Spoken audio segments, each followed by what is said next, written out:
Now welcome inside Spanish Fork for Timpanogos Timberwolves football on the Rewind Sports Network on KSLSports.com. Tonight, the Timberwolves take on the Spanish Fork Dons in the season finale. Playoffs start next week. Dusty Lister and Eric Lister with you. Eric, you got to see Timpanogos last week. This team's got a high-flying offense. They're going to get the ball first. Absolutely, and I just have to say real quick, it is Friday the 13th, so anything can happen. I haven't seen anybody running around. Well, I almost had a heart attack, so stinking cannon. I haven't seen any hockey masks out here, but absolutely. The Timberwolves are amazing, led by Chase Riggs, their quarterback. He was dimes last week. Yeah. He was absolutely dimes. He has a 107.4 quarterback rating. He's absolutely amazing. He has Luke Livingston as his top wide receiver and do-it-all player here. Vargas set to kick it off, and we are underway. The last game of the regular season can be taken at the 2-yard line. And I believe this is Luke Livingston, getting to the edge is Matthew Hall. Hall across the 40, across the 45, and bumped out of bounds around midfield. We do have a third member of our broadcast crew. Let's send it down to Kenzie Valentine. I had a chance to talk to both coaches before kickoff. Coach Smith said it's been an interesting season so far, and they're focused on ending on a good note. Speaking of a good note, tonight is senior night here at Spanish Fork, so hopefully they're all fired up. Coach Heath said he told his players not to focus on playoffs next week, but to focus on the game tonight. Overall, both these teams are just trying to focus on a good outcome for tonight. Thanks, Kenzie. We'll try to get the audio part of that figured out, but I'm excited for Kenzie. Debut tonight for Kenzie on the sidelines. She's gone from intern Kenzie to Red Zone scoreboard update girl Kenzie, and now sideline reporter girl Kenzie. Yeah, so proud of her. So proud of her. And first and 15 here. First and 15, they're going to go to Bretzing, and Bretzing picks up the penalty yardage, and it'll be second down and 10. Yeah, it'll be interesting to see if they run tempo like they did last week. It looks like they definitely are here. 3-by-1. Livingston's the outside receiver near side. Riggs. Oh, hit his receiver right between the numbers, and Dash McCann couldn't pull it in. It'll now be third down and 10 for the Timberwolves. Yeah, beautiful pass there. Last week they had a lot of these third and longs, but were able to convert. So this isn't rare territory for them. I expect Livingston to run a post here. He's run something into the eyesight of Chase Riggs. Make it an easy read for Riggs. So 2-by-2 formation. Bretzing in the backfield with Chase Riggs. Riggs looks, fires for Graff, and broken up. Thought he had him for a moment. Nice job of breaking on the ball and breaking up that pass. I believe is number 8 for Spanish Fork. That'd be Bronson Kalili. Yeah, this is exactly what Coach Smith wanted with respect to the Dons. Keeping those third and longs, and let's see if we can stop them from converting here. Well, they're going to go for it on fourth and 10. And they're going to throw it. Riggs again over the middle to Graff and couldn't find him. So turnover on downs at midfield. I'm not going to lie, I feel bad I didn't set up the broadcast thinking, hey, they're definitely going to punt from midfield. Definitely not. Definitely not. So good start for Coach Dustin Smith and the Spanish Fork Dons. Dustin Smith, of course, known very well for the especially for athletes. Eyes up, do the work. One of the most positive people you're ever going to meet. I believe it's his 4th season here at Spanish Fork, and each year they've gotten better. Back-to-back 7-2 seasons, lost in the second round of the playoffs. He's looking for something tonight, and hopefully they're able to continue to move things forward for the Spanish Fork. Yeah, he's done a tremendous job. Don't let their record fool you at 3-5. 3 of those losses came by less than 1 score with 3 minutes left on the clock. They were ahead in all of those. Going to start on the ground, and I believe that was Olsen on the carry. Man, you think the red on gray is easy to read. It is not. You know, the great thing about Spanish Fork is they are one of the top rushing offenses in 4A. 1,500 yards rushing. Great attack there, and fantastic offensive line. You're thinking number 79, Aaron Dunn. Oh, Future, I mean, this kid's a big boy. 6'8", 285, top 25 lineman in the country. Yeah. So new back was Trevin Davies on the carry on first down. Second down and 5, going to bounce off the outside. Nice job. Getting back and making the stop was Timpanogos' number 23, and that'd be Brighton Tate. Young man, that's his 21st TFL on the season. Yeah, fantastic. Getting in the backfield, just flying through the gap there. And they've done a fantastic job. 75 TFLs so far this season for Timpanogos. So it's going to set up a third down and long for Coach Smith and the Dons.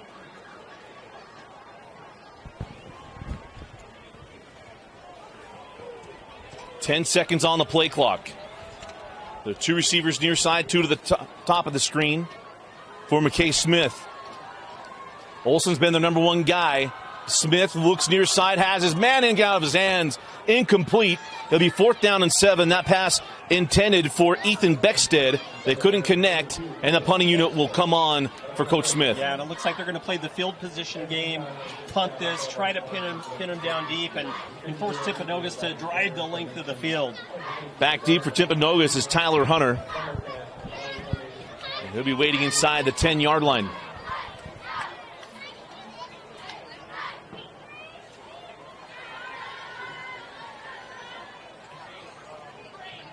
Good snap. He got into this one. This ball didn't check up. Thought it might just for a second. Bring it out. Just gets into the end zone there. You know, they had what they wanted. You know, first down and 10. They pick up, 4 or 5 yards. Yeah. Put themselves in a really good position on second down. And that Timpanogos defense gets that tackle for loss. Can't say enough about that defense and what a great job they're doing and the pressure they're putting on these opposing offenses. It's the other team at SoFi where their coach says, I trust our defense. I'll go for it wherever.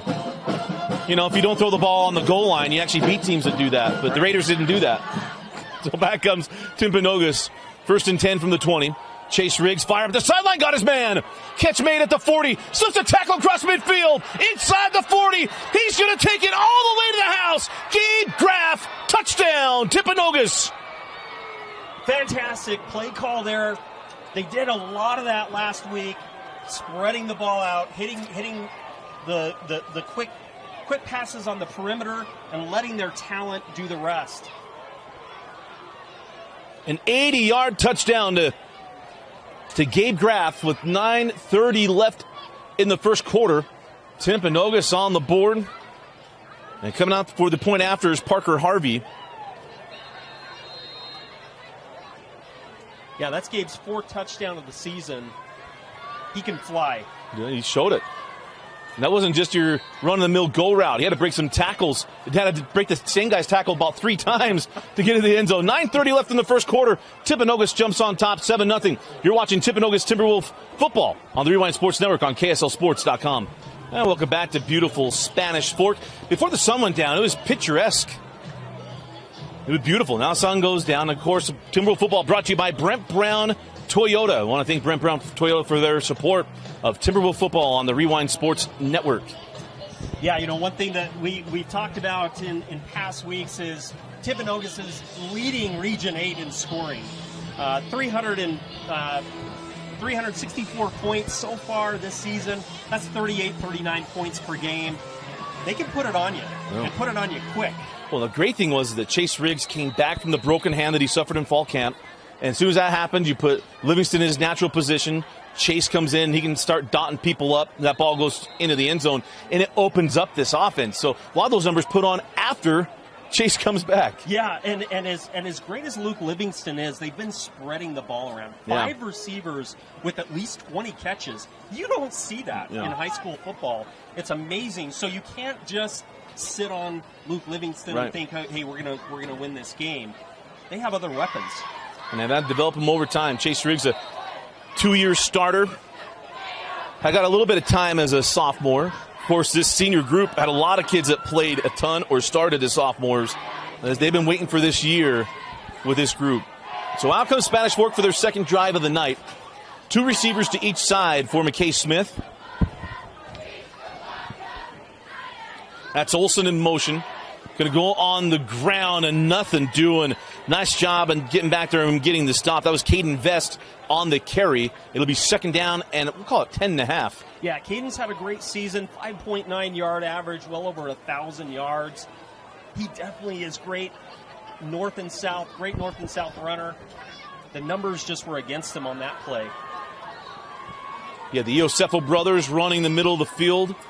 MJ and Marley Iosefo. And on second down and 10, Smith looking to the post. It's picked off. No, in and out of the hands. Double nines could not squeeze it. Liam Fuller, who took over that spot when Tage Litster tore his ACL, he had that ball about 3 times there. Yeah, they've had 9 interceptions so far this season. 1 was returned for a touchdown. One of the things that Coach Smith said with respect to Spanish Fork is we can't turn the ball over, and we have to get turnovers. They have had 13 interceptions so far this season, or thrown 13. You want to be careful with those turnovers, that's for sure, especially deep in their own territory.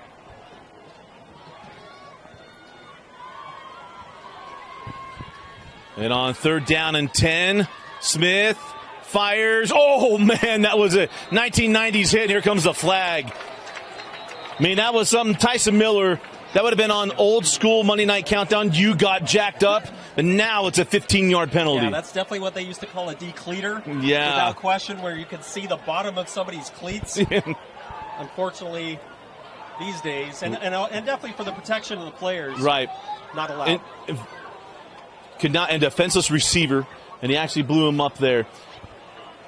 So the referees are going to talk this over, and we're going to send down to Kinsey. She actually caught a note from Coach Smith. But let's just find out what the penalty is, and we'll send it down to Kinsey.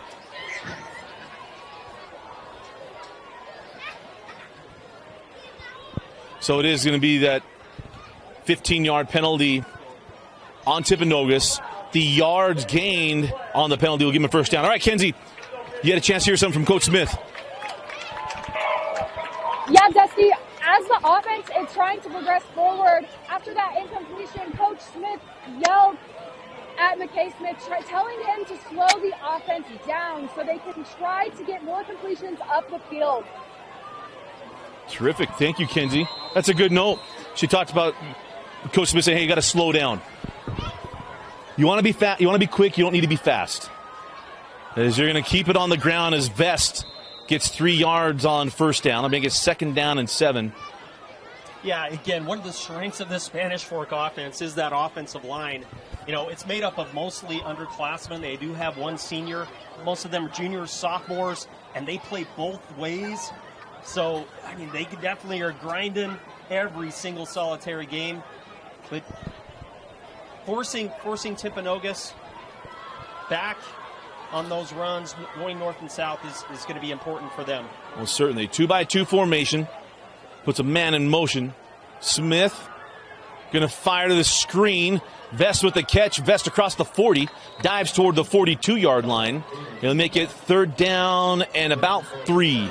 Yeah, great play call there with the screen pass. Getting a lot of pressure up front there. You've got Jesse King.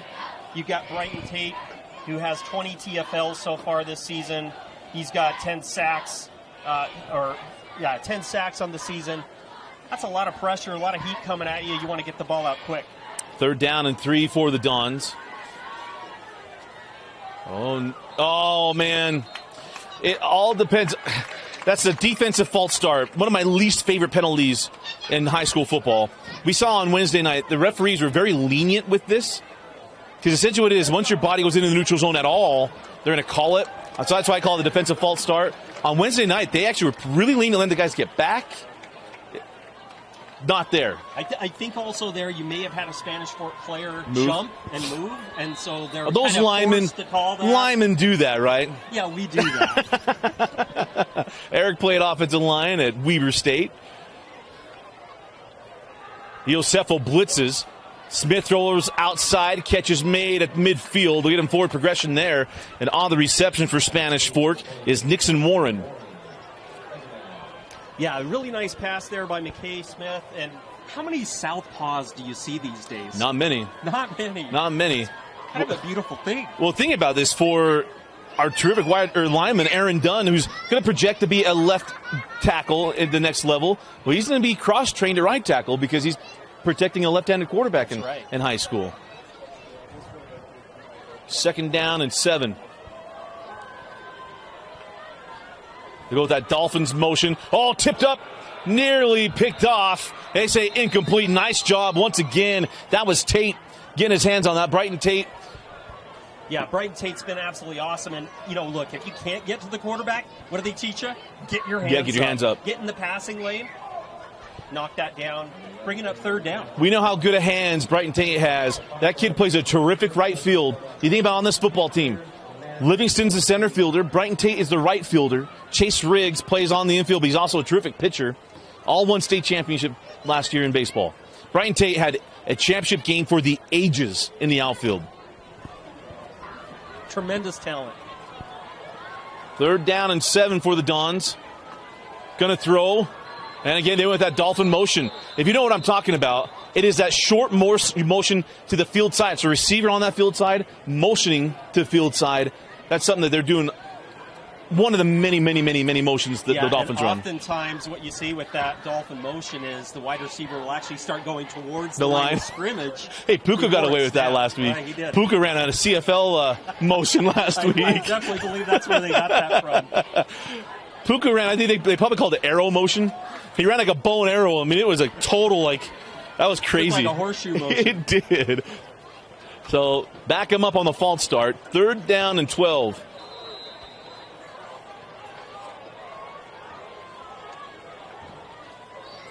Quick throw, Smith outside. Catch made across carries across midfield. See, they mark him out. They're going to go to the 44-yard line. And on the catch and run for Spanish Fork was Will Dart. That was a great play. You had 3 linemen, but then you had a blitzer coming, and McKay Smith was able to just get that out quickly to the perimeter, and once again allow his receiver to do some work there.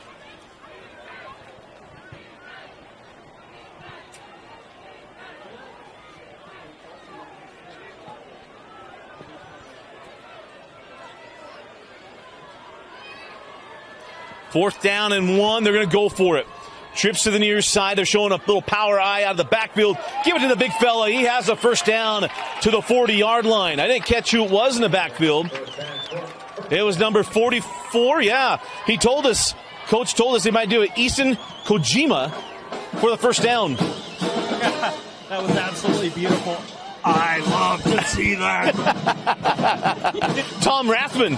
That was some Mike Allstott yeah, there, was. Right? I'll get that. Kojima up the gut. But he told us that Kojima will probably play a little running back. He's going to block for us. Yeah. He didn't say anything about giving him the football.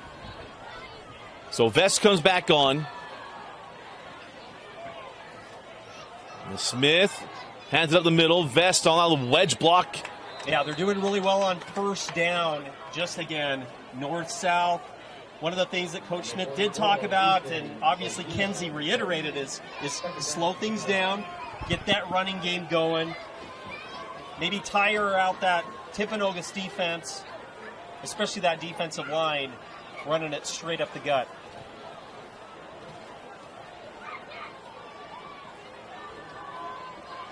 So 2nd down. Going to throw a little bubble screen. Catch is made, slips a tackle inside the 35. Bounce out of bounds inside the 30. And he does have a first down on the catch and run once again. Ethan Beckstead.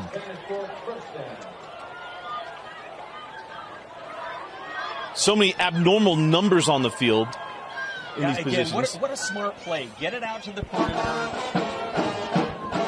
Protect your quarterback.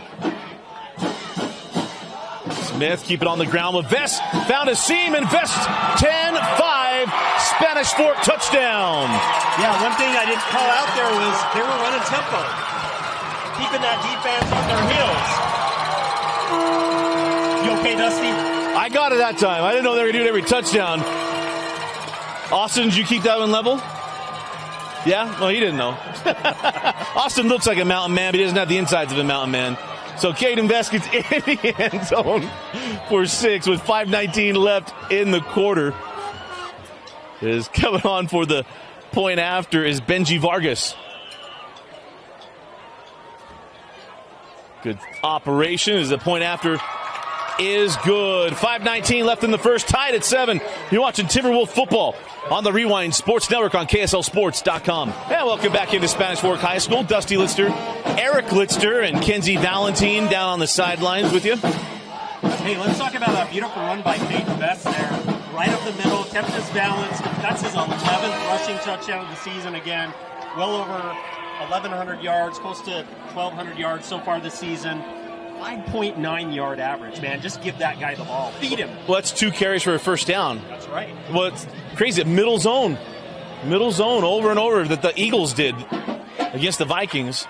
So, again, it's going to be Hall on the return. He bobbled it and allows the kick team to get down there. And Hall going to be stopped at the 15-yard line, called the 16. So an 84-yard field ahead of Chase Riggs and the offense. Yeah, Chase Riggs has been so on point this season. Let's look for some similar plays that they ran last week against Salem Hills. Spread out that defense and then attack him in the middle. Yet the target, my man Luke Livingston thus far. And don't forget about Easton Bretzing. Squats over 450 pounds. Guy is an absolute beast. He's in the slot near side. Empty set. Go out to Livingston. Luke with the catch. Dives toward the 25-yard line. Yeah, you called that one. Got to get him involved somehow. Luke with the touchdown last week.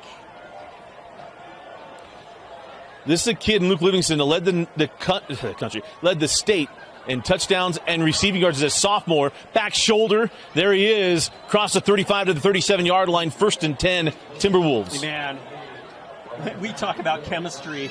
That chemistry between Chase Riggs and Luke Livingston is something special. You can see it. Punch to the top of the screen. They go Bretzing. Easton bounces it outside. Gets a block from Livingston near the 45-yard line. They'll mark him out on the 45. So it'll be 2nd down and 1 on the carry from Bretzing. Yeah, great experience there with Bretzing. Reading the blocks. Being patient as well. Not being so quick to the hole. Riggs fires near side. It's caught by Graff, and Graff has the first down inside of Spanish Fork territory to the 45. Josh Graff with the catch. Those quick passes, they drive defenses absolutely insane, especially when you're a defensive line that plays both ways. You're so tired all the time. And they're still getting all lined up. It's Bretzing up the gut, and Bretzing dives toward the 40. Mark him at the 41, and it'll be 2nd down and 6. Yeah, running tempo there, keeping the defense on their heels.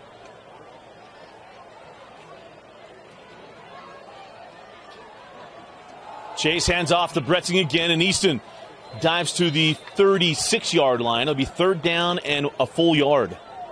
Love the way he protects the ball and gets north and south. He squares his shoulders, brings up 3rd and short.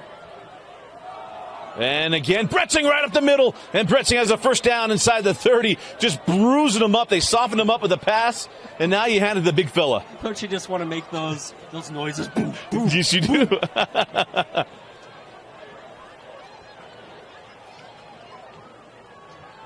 Gonna hand off. This is not Bretzing on the carry. Gets stopped for about a 2-yard gain, and on the run was number 38, Jaden Robinson, the 5'8 senior. Again, Livingston matched up at the bottom of the screen.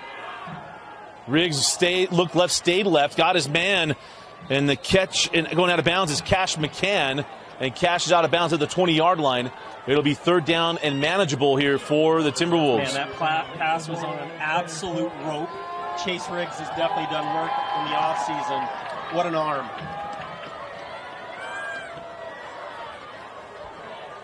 I would think you would be running a dive or running middle zone here with Bretzing, but without Bretzing on the field, see if they trust Robinson here.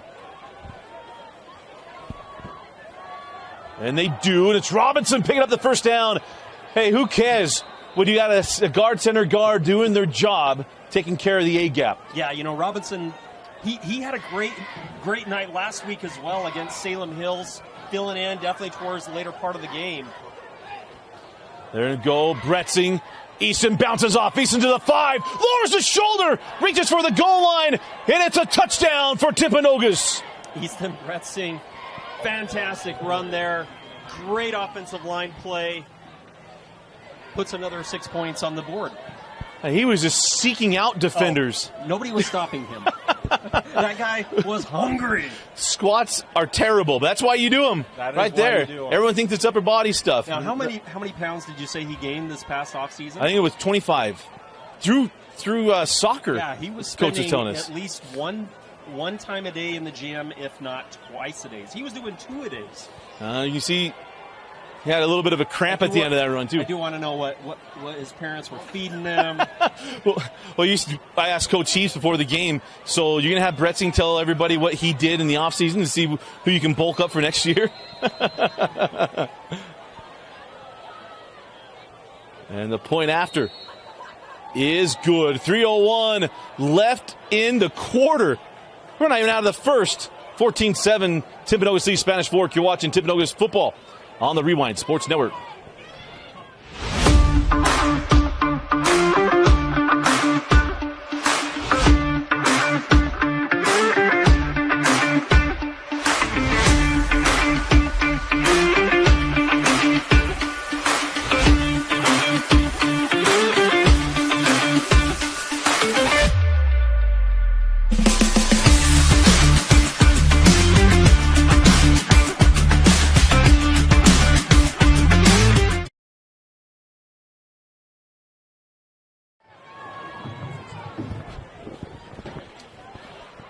And welcome back to Spanish Fork High School. Dusty Litster, Eric Litster, Kenzie Valentine down the side. I'm sure Kenzie will have something for us here in a minute. Kenzie's going to stay away from that cannon. But I'll tell you right now, Kenzie, you can be, I don't know, I'm going to call us, 110 yards away from it? They still get you. Does anybody else think it's Christmas whenever this song starts? Do you think it's Mannheim Steamroller? Little Metallica for Christmas. Bretzing. The Beast. They call him the Beast. I would say he's the biggest kicker I've seen, but that's not true. Riker Matthews, the biggest high school kicker I have ever seen. He was the kicker at American Fork. Riker Matthews played at BYU. And then the biggest punter I've ever seen was Zane Taylor, who played in the NFL. He was the punter at San Juan High School when he was in high school. Hey, kickers are people. They're people too. That's argumentable. That's arguable. If you watched last night, that's all we tell Moose Bingham. Moose Bingham's our guy. He's a big punter, kicker. He trains Alex those is stuff. a kicker as well. Yeah. I don't know. It's just, Kicker. All right, here we go. The Spanish Fork offense found their mojo last drive, Eric.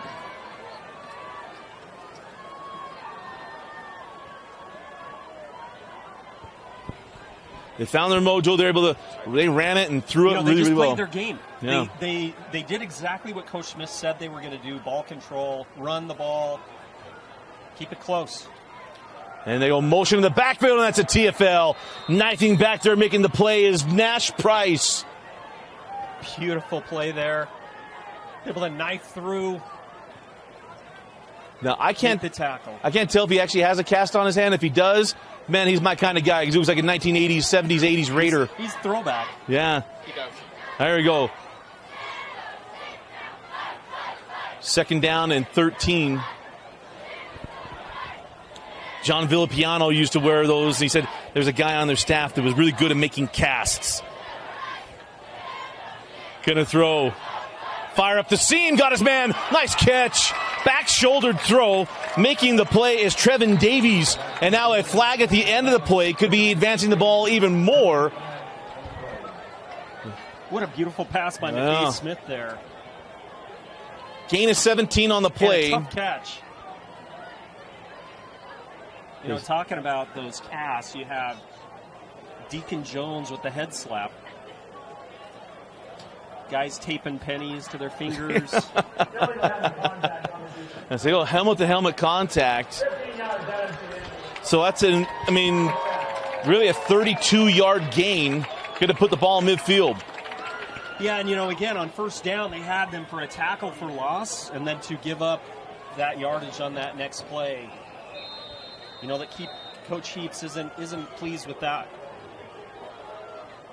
A little frustrated. That's 2 hitting penalties tonight on Timpanogos as they go vest, and he gets 5 yards on first down. Actually, call it 6. Second down and 4. You could just set your watch by that. First right. down, they're going to run right up the middle. 5.9 yards a carry. Right on it. Then you feed the guy. Yeah. Well, this is what Spanish Fork has been the last 2 years. You had Buck and Tayson Reed, and it was, hey, eye it up and let's go.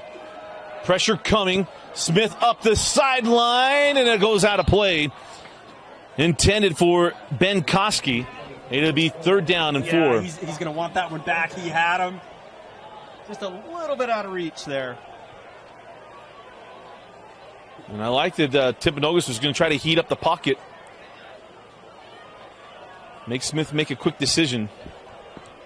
I mean, they've had 27.5 sacks so far this season. You know that they're going to bring it, and they've been able to bring it this season. Third down and 4. That's Olsen. Going to motion near side.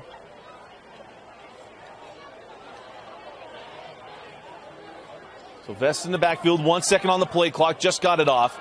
Smith fires to the quick out, and that's Olsen on the reception. He has the first down. That's a first down. And, you know, again, as I mentioned at the beginning of the broadcast, don't sleep on Spanish Fork. Look, they lost this Provo 29-22 in the waning moments of that game. And then last week losing to Payson 24-21. I mean, these games have been close. And it's Vest on the carry. Vest breaks away. Vest into the end zone. Touchdown, Spanish Fork. We got a flag on the play. That's going to be coming back. We heard the double whistles. This is coming all the way back. Take the points off the board. Going to back them up. Somebody blocked a little too well. Yeah, you know. We don't talk about that. Hey, it's only holding if you get caught. You know, never a hold. Come on. I've watched Max Crosby absolutely get. I want to use the proper verbiage here on air. Undressed? Yes. Let's use that. Yeah, abused. Abused. How about Aaron Donald? Triple team. It's very true. Hey, Jason Kelsey wouldn't do that. Oh, never. You got to like this as a lineman. The most watched documentary in Amazon Prime history is the Kelsey documentary. Broke a record for an offensive lineman. One of your own. You know why that is, though. Now, that wasn't known then. All those numbers last 3 weeks. The direct snap to Vest. And Vest again gets inside the 30, about the 26-yard line. If he is there, and he is, that is a first down. What a great play call there. Little misdirection. You have everybody going in one direction. Vest takes it, direct snap. That was on the playbook for the Houston Oilers on Tecmo Super Bowl to Lorenzo White. One of the best plays to run. Smith fires to Olsen. Oh, a little juke move, and Olsen dives inside the 25. And it'll be second down and long. You know, what's interesting, they're kind of taking Timpanogos' playbook, and they're doing the exact same thing. Very true. Spreading it out, up the middle, quick passes, not letting Timpanogos, get that 28th sack of the season. Smith, double pump, and has his man Olsen. A little sluggo right there. And that was Olsen inside the 10-yard line. First and goal, Dons. Man, talk about quick hands. That ball was on his body so quickly. And again, we're running tempo here. We're still in the first quarter. 35 seconds on a running clock. On the ground, Vest fierce inside the 5-yard line. It'll be second down and goal. See if they run another play. They don't have to. They can get one more in before the quarter ends. Yeah, shoestring tackle on that one, or else he was dancing. He was going to be dancing. He's trying to get in the painted area. 5 seconds on the game clock. Smith goes to Vest. He pulled it. And Smith walks in. The C parks. He walks across on dry ground. And it's 14-13. Yeah, McKay Smith there. Pulls it. Ready for that one. Finds pay dirt. He totally fooled me. I was like, hey, they got him right at the line of scrimmage, and McKay could just waltz in the end zone. Faked out our camera guy, too. He admitted it. I can put it out there. So Vargas will come on for the point after. Man, I'll tell you, between the cannons and the lights going off and on, might have a stroke here. I'll tell you, you're going to have a heart attack and then a seizure after with the lights as the kick is up. And it is good. At the end of the first quarter, we're tied up at 14. It's all offense, all gas, no breaks through one. You're watching Timpanogos football on the Rewind Sports Network, presented by Brent Brown Toyota.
Dusty Lister, Eric Lister, Kenzie Matthews.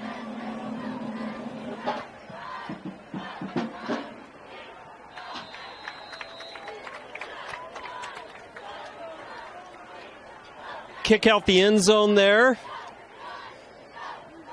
These kickers these days, strong legs. I remember when I first started covering high school football, the only kicker I knew that was kicking the ball out of the end zone was Riley Stevenson, and he was at Pineview High School. And now it's just a regular occurrence. If the kid can't kick it through the end zone, you're really shocked. So out comes Chase Riggs and the Timberwolf offense.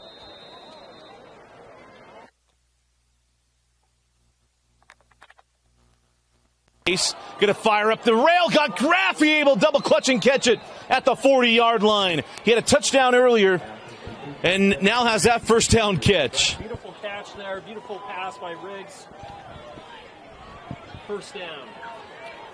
I've got a good one for Riggs on another big play. I'm going to feel real good about it. Trips to the top, doubles to the bottom. They go to Graff on the quick hitter. Graff gets his way across the 45-yard line. Nice block by Bretzi. Yeah, I love the selflessness. That's not a soccer player. The selflessness on this team is amazing. They block for each other. Everyone's getting the ball. And again, Graff, they're going to give him ground. They're going to take it. It's looking like TCU versus BYU in 09. They kept playing that 15-yard cushion on first down. We'll just take it with Jeremy Curley. But trust me, they're setting it up. They're setting it up. Pretty soon we're going to see the stop and go here.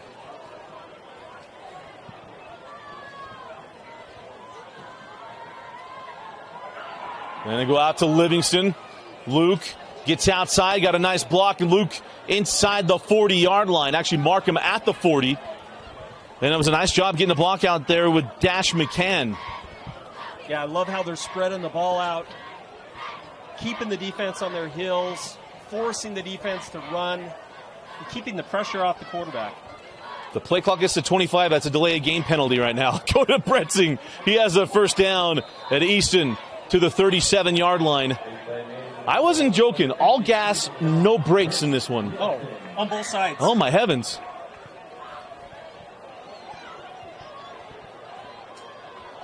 On a beautiful evening in Spanish Fort. Riggs quickly out to Graff. Gabe has a gain of maybe one. Yeah, you say they're behind the chains. That's definitely a win for the Spanish Fort defense there on first down.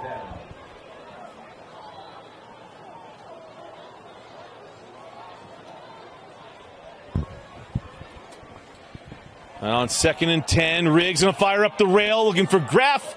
Out of play. Incomplete. They'll be 3rd down and 10. You know, even though that was incomplete, what a beautiful, beautiful pass by Riggs. He saw that. Spanish Forks brought the house. He had man-to-man coverage there. The safety had dropped down. Great time to call that play. I love the Braveheart stuff on the video board here. Buddy Garrity was begging for that video board. 3rd down and 10. Looking for Gabe Graff, and Gabe couldn't make the catch. And now bring up 4th and 10. They already went for 4th and 10 at the 50-yard line. I fully expected for them to go for it here. Yeah, so close there, right up the seam.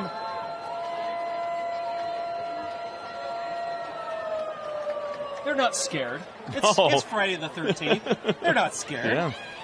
As the kids would say, in fact, it came back to when I was nine. Ain't scared. Ain't scared. Ain't scared. 4th and 10. Yeah, that's right. That's 22 years old, kids. You didn't just come up with it. Even us in Carbon County knew about it. 4th and 10.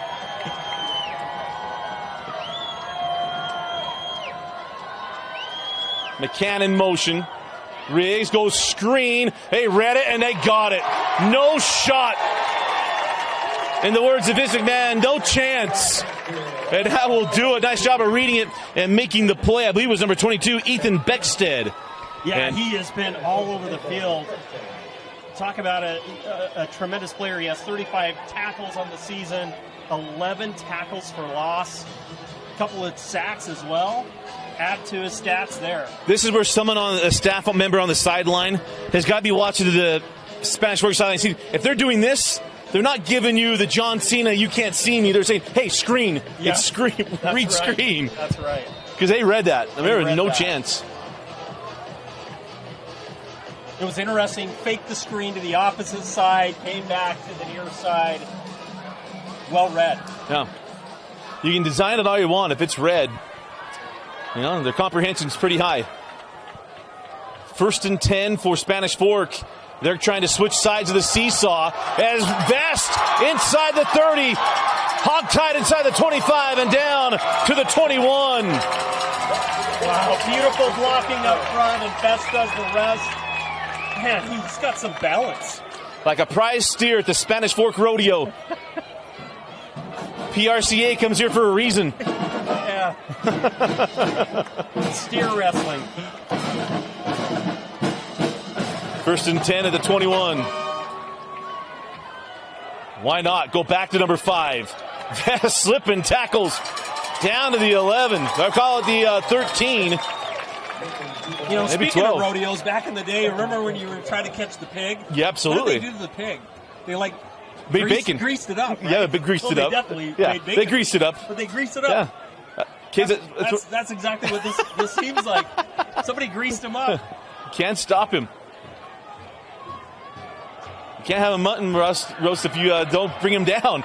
Inside for the 1st down to the 5. 1st and goal at the 5-yard line. Yeah, and he's just not blocking. He gets another carry. And we're using pink flags. A couple officials have yellow flags. Some have pink. I keep thinking it's a towel or something come off a player, but it is a flag. And this is going to come back.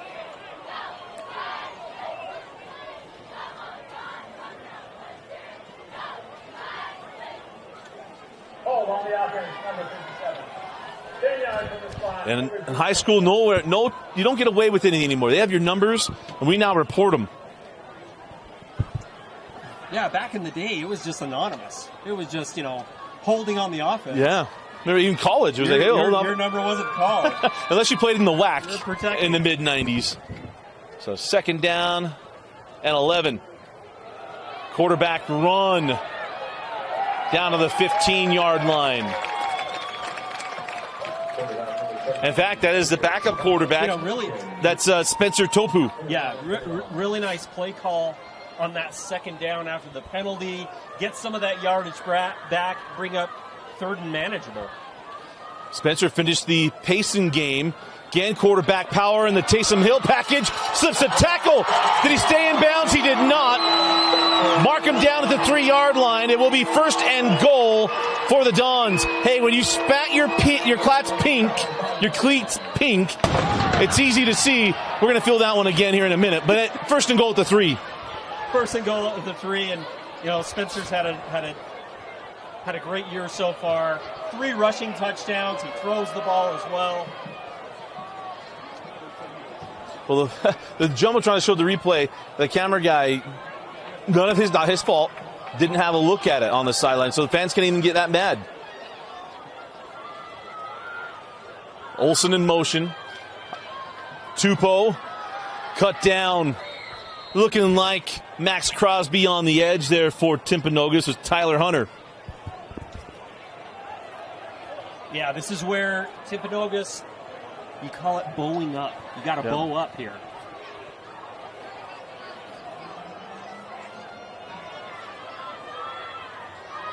Eight minutes. About 30 seconds left in the half. The longest possession of the night. Most deliberate anyway. And Spanish Fork's going to take a timeout. So 8:25 left in the half. We'll be right back. You're watching Timpanogos football on the Rewind Sports Network, presented by Brent Brown Toyota. And welcome back. 8:25 left in the half. And it is Smith. No, Tupou staying in. And look who's in the backfield. Double fours. Easton Kojima. And it's Kojima. Man, Prada in the battering ram, and they just opened up that guard and tackle combination on the right side. Took care of business. He did that on 4th down earlier in the game. And here, just give it to him. I wonder how many charges they got in that cannon. I'm just waiting. They didn't fire it. I don't need to be surprised by it. I don't want to be surprised by it. The anticipation's killing me. So, it is senior night here, but also what's interesting is look at all the student section. Yeah. An I-15 road crew. Everybody's in their fluorescent construction outfits. Just south of here in Salem, they've had a lot of construction just past Pace and Salem area. Oh, glad they had a breed on it. I mean, you're roughing the kicker. Yes, we are. Nash Price tried to time that up. Hit the kicker. So I imagine Spanish is going to take it on the kick.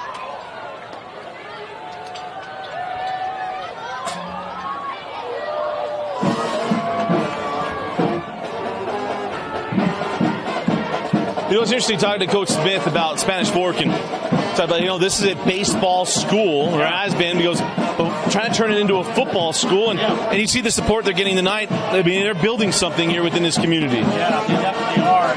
And he's created something pretty amazing here. He talked about the underclassmen and how much they've bought into this program and what they're doing in the off season, and you see it. I mean, imagine most of this team, they're sophomores and juniors. What are they going to be next year? Yeah. Well, you think about surrounding them is Maple Mountain, who's in 5A. Played a close game with them this year. You play Salem Hills and Payson just to the south of them. So they're kind of sandwiched in between there. And there's not a lot of building within older Spanish Fork. All the buildings out in Mapleton, Maple Mountain, Spanish Fork area. Yeah. But for Timpanogos, I mean, there's a lot of seniors on this team. I expect them to make a run in the 4A state tournament. Everyone's chasing Crimson Cliffs. It's who's going to come in to play Crimson Cliffs, and everyone's hoping to stay away from that side of the bracket. Because I don't know if you've seen that, Eric. Crimson Cliffs team is legitimately awesome. They're dynamite. I mean, they took Bingham down to the wire. They lost to Bingham 27-24. And they were up in that game. Yeah.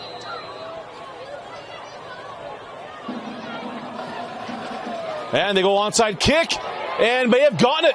The McAfee onside worked. Caught him. And, hey, I've always thought if you get that 15-yard penalty, might as well go onside. Now we got another late flag. But you saw that front line retreating, and it worked perfectly. What a perfect time to call that play. Yeah. You get the penalty. The ball, of course, is moved up. Even if you don't get the onside kick, it's not like, you didn't lose anything. Losing the ball and you're getting it there on your own 40. Think about it. It's a 15-yard difference. So if you got it, right now is showing their ball at the 33-yard line. It's a 13-yard difference, but again, a penalty on Timpanogos. Oh, no, it's on Spanish Fort. Mr. Official came over and explained to Coach Smith that the Spanish Fort player threw the ball in the air. He got the Jake Locker penalty. He spiked the ball in the air, and it was a 15-yard penalty. That's a no-no. You just don't do that. You don't do that. What happens is your point afters get blocked by Jan Jorgensen. That's right. My old quarterback. Helper Utah. I'm a man. Now defensive analyst at BYU. So now an extra possession for Spanish Fort. Yeah, I mean, let's see what Tim can do. Officials forgot that his mic's up. You guys want to know what officials talk about? You just heard it a little bit if you're in the stadium.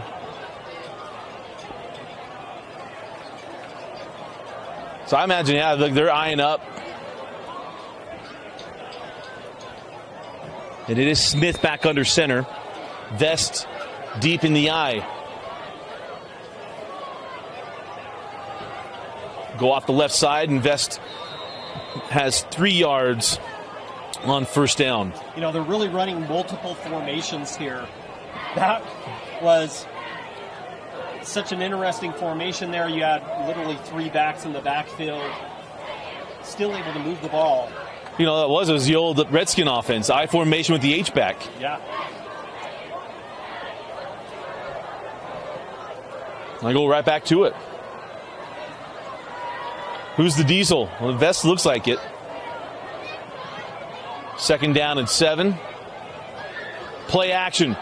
Smith throws to the out, got his man inside the 35-yard line to the 33. That's Olsen on the reception. 1st and 10 Dons. And that's what happens when you run the ball. Then you run that play fake. Sneaky play there by McKay Smith. Great play fake. Hides the ball. Comes out of the fake. Throws a bullet on the little out there for a first down. So 1st and 10 at the 33.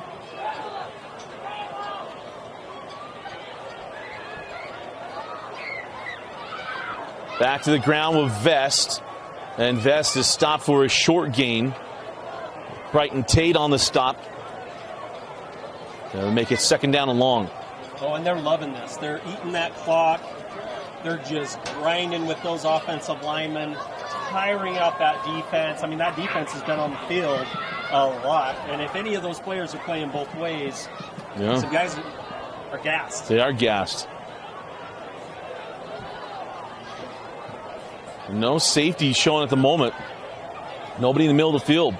Committing to the run. Again, play action for Smith. Throws to the drag. The catch is made. There is a flag that comes in at the end of the play. Could be defensive holding. But right now, it's Tyson Mansfield on the reception at the 20-yard line. Unless they're going to catch a little bit of a push off or a chicken wing on that route. Might have been offensive there. But beautiful designed play. McKay Smith was probably clamoring, saying, "Hey, would you please let me roll out to the left? At least I'm throwing. Come on, Dad. Come on, Dad. Like, help me out." Yeah, holding on Timpanogos. They're going to decline the penalty. It'll be a first down for Spanish Fork at the 20.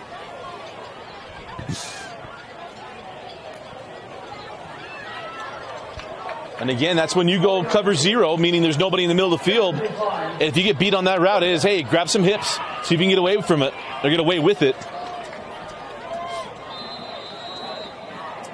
Again, on the ball. Tempo here. Pitch out near side to Vest. Timpanogos read it and got to it. Yeah, beautiful defensive play there. Getting upfield. Sealing off that edge. Great defensive play. Set the edge, keep the edge. Tyson Miller with the tackle.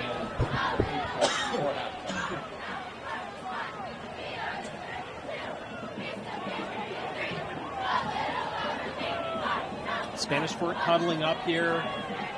Just letting that clock run. Well, right now, the way they've been trading blows, And now that Spanish Fork gets the football. They can double dip here. So Timpanogos has got to come up with a stop. The Dons get the ball at the half. Vest in jet motion.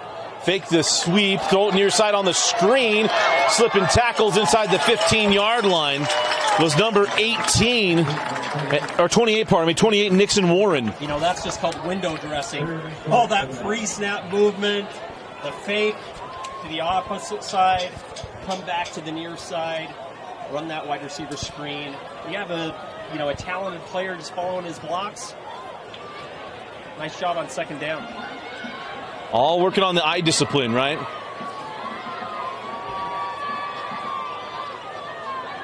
So 4-by-1. They go quarterback draw with Tupou. Had to notice he snuck into the game. He goes inside the 10-yard line. It'll be first and goal for the Dons. Yeah, you don't know what you're going to get when you get Tupou out there. Is he going to pass it? Is he going to run it? You got to be honest. Yeah. And for Tupou, I mean, he gets to take some hill package. Right. And how about this huddle? They're huddling right on the ball. Dunn switches sides of the line. Now he's on the left side of the line. You can always tell where he is. All right, they're going to bounce this. Vest bounces. Vest inside the 5, touchdown. Hold on, we got a flag on the play. It looked like they ran an unbalanced line there. Did they have enough guys on the line of scrimmage? Are you thinking? There's the only post-snap penalty you're going to have in high school, besides holding, but the only post-snap penalty you have that's not dead ball is illegal formation. Yeah. Well, it looks like it might be a hold there. Oh, hold. There we go. You love willing little guys to block, but not when they're grabbing. But as I get your feet under you and get it.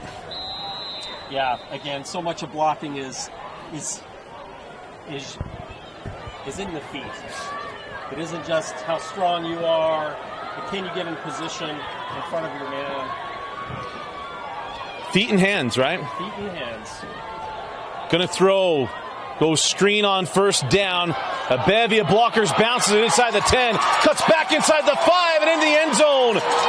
And another flag. Traven Davies with the touchdown, but that's going to go back again. This is and here's the other part that's for Timpanogos. Yeah, you're keeping him out of the end zone. This is bleeding down this clock. Yeah, you're not going to get the ball back. That's right. Illegal man downfield. What we got here? Yeah, if he catches it, what you get on screen plays, especially if your receiver drifts across the line of scrimmage. Right. Another hold. No, it's on a big man. So Tyler Brown, one of the Dancing Bears. Yeah, getting handsy there. He didn't learn that at Iowa. He didn't learn how to score points at Iowa in offense, but he learned how to block. And you learn how to play tight end somehow. Hey, you win games 2-3. I guess so. And I don't know how they put so many tight ends in the end zone or in the league that do something. It's amazing to me. It's like they finally feel free to play offense, and they're so excited. Could you please throw me the ball? I block good. Please throw. First down, they go to Vest. And a play without a penalty will come to an end at the 18-yard line. Timpanogos has to feel good on that play. Just allowing just a few yards there. Well, here's what you're looking now. The great thing for Timpanogos, second and goal from the 18. That's right. You're not defending anything else but the goal line, but you need to get him fourth and goal from the 12. It's kind of the goal at the moment. Yeah, Spanish Fork, they've been 3 of 3 so far this year in field goals, but knowing Coach Smith, they're definitely going for it. Remember, Vargas got blown up. Kenzie said that the sideline was mad about the roughing the kicker penalty. As they go to Vest, he tries to bounce outside. Nice job. Hey, defensive backs doing their job, coming up and making the play. I believe that was number 3, Matthew Hall. Yeah, you want to make a tackling, drill video based on that last play. Slide the head to the side, wrap up, drive the legs. And a great job by the edge, right? Made him bounce it. Smith going to throw, firing for the end zone. Got a man! In and out of his hands, incomplete. Nice job of not giving up on that play and breaking it up. Tyler Hunter. Yeah. Beautiful pass. Beautiful defense. Yeah. Great defense to break that up. That's not giving up because he was beaten by about 2 or 3 steps. That's right. So Vargas will come on for the field goal attempt. Mentioned he's 3 of 3 on the year. He had a clutch one against Orem to send it to overtime in a game of which Spanish Fork beat Orem in double overtime.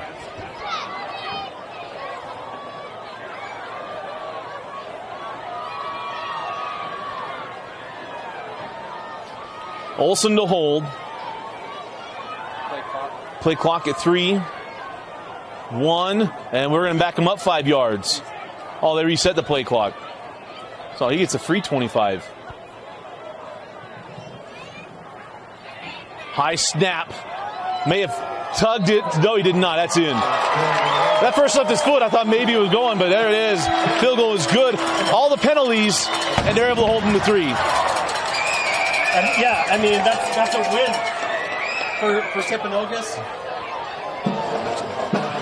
Keeping him out of the end zone. Obviously, the penalties definitely pushed him back, stopped him, but you'll take it.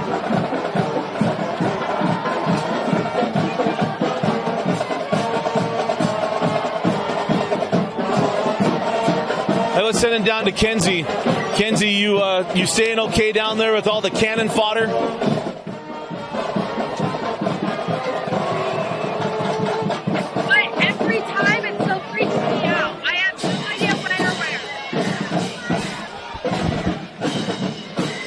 What was that, Kenzie? Go one more time. I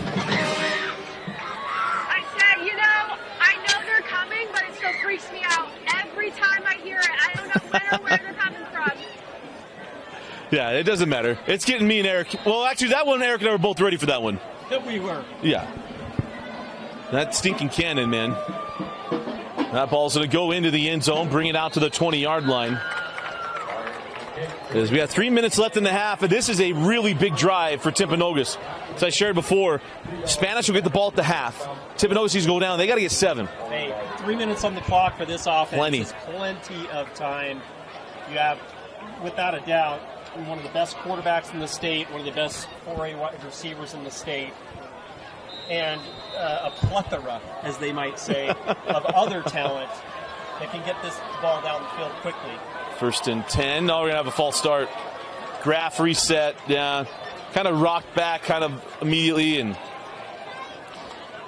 would you say I have a plethora of pinatas? You have a plethora of pinatas and sweaters. I do have a lot of it. Speaking of sweaters, you got that nice sleeping bag? My Igloo. Yeah, absolutely. Igloo Outfitters. IGLUoutfitters.com. Trust me, you need one.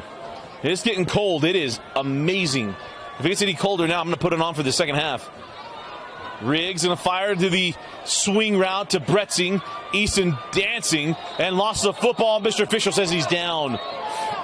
Yeah, he's able to get back that penalty yardage there on 1st down. Brings up 2nd and 10. Spanish Fork really wanted that ball back. Hurry up offense here. And again, with this spread, he got nobody in the middle of the field. You can go quickly. Bretzing does catch it. 3rd down and 9.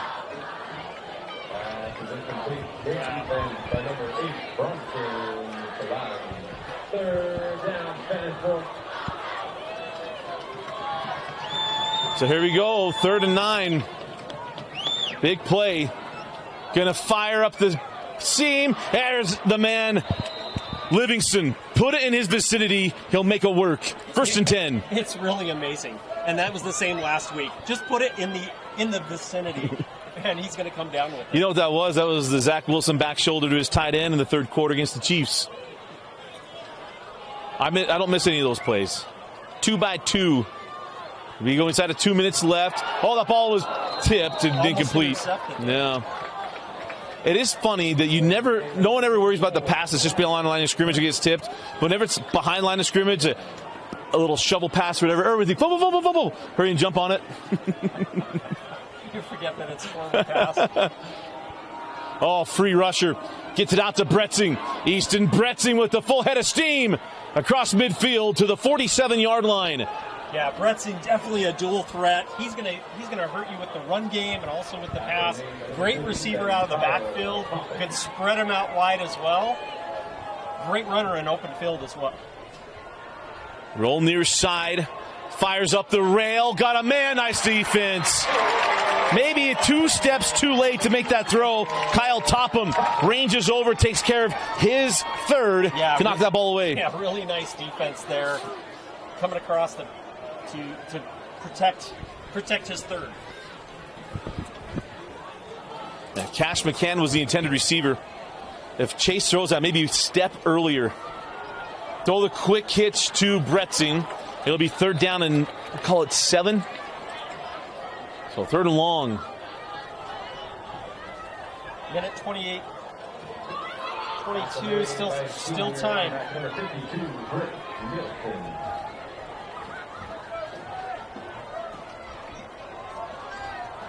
Riggs, pump it, throw it, wide open is Cash McCann, makes a catch at the 10, inside the 5-yard line where he's brought down. It'll be 1st and goal, Timpanogos.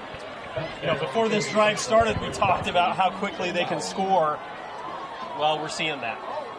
Beautiful pass. Great concept. They've been throwing that quick hitch on early downs. He pumps it, send the guy right up the seam. Got him. Yeah, we talked about that even again last week. You stress the edge, you stress the perimeter, you keep throwing those quick hitches out to the perimeter of the field. The defense starts biting on that. Next thing you know, you got an easy one up the seam. Absolutely a terrific throw that's going to set up a 1st and goal and a chance for the Timberwolves to get in the end zone before the end of half, and then a curious decision they're going to have if they decide to go for it, or if they decide to do this is try to get the onside kick, maybe get an extra one before we go into it. But we want to thank Heidemann & Associates, a flat-rate law firm that is completely focused on you. Get a free consultation by calling 801-472-7742 or go to utah.law to find the law office nearest you. And always want to thank Heidemann & Associates. They're the presenting sponsor of the Rewind Sports Network and make all this possible. They're looking like they're going to go a little bit of this brotherly shove play. Bretzing trying to get in behind Riggs. And Spanish Fork, you asked Coach if they've worked in the weight room, and how about the front, keeping them out of the end zone? No doubt. They haven't skipped leg day. Yeah. I did today. Yes, you did. How dare you? On Monday. We're going to get it back on Monday. You have all weekend to 1 rep max. Yeah. I got the number in my head. What's the number? 485. Well done. Going to go on the ground to Bretzing. Chop down to the backfield. Knifing back there to make the play for Spanish Fork is 52, Britt Nielsen. Clock is running at 20 seconds. Yeah, Britt Nielsen's had 6 tackles for loss. There was another. Oh, beautiful play call. And in the end zone is Riggs. Touchdown, touchdown, Timpanogos. Chase Riggs there. Beautiful play fake there. Fakes the handoff inside. Rolls around. Scampers into the paint there. This is what happens when you're calling a road team game and you look in the end zone and it says Don and your mind mainly goes Spanish. Oh, you guys get a treat at halftime. It is thriller night. That's Austin's 3rd thriller night of the week, I think. 2nd. Number 2. Tis that time of year. We had a little movement before the snap. Do you remember the first, where you were at when you saw the thriller video? I was in my house. 1988, I want to say. 88 or 89. I can remember the first time I saw it. I was at Classic Skating. They were playing it on the TVs there. Me and my brother were just like, this is awesome. I remember watching with my brother Deke and Colette. I remember seeing that. I was like, what is going on? I'm also old enough to remember I watched Whitney Houston videos off of VHS. So, and we used to record our favorite videos. I know Deke's watching. Thriller, baby. Hey, we talked about Igloo Outfitters before. We talked about again Igloo Outfitters, the coziest wearable sleeping bag, has you covered during these chilly nights and days. No more worry about the weather, and just watch your favorite team with comfort with Igloo Outfitters. Go to Igloo, IGLU, Outfitters.com and enter Rewind for $20 off. Never miss the moments, and I promise you, I wore that thing all night last night. That was freezing at Davis. Have you ever been camping where your sleeping bag was just garbage? Yes. The Klondike. It's the worst. Every time I did the Klondike at Schofield. Klondike Derby. The Klondike Freezing. at Schofield was brutal. Sleeping in a snow cave. Yeah. Parker Harvey. And he got it. So 13 seconds left in the half. 24-21. We'll roll because we're going to be going into halftime soon. If you are Coach Sheeps, would you go on onside kick to see if you get the ball back? No. 13 seconds left. Look, just kick it downfield. Go into halftime. You have some momentum. You don't want anything negative to happen with the onside kick. And I hate to say just play your game, but play your game. Yeah. You know, even though you're down by 3 points, just play your game.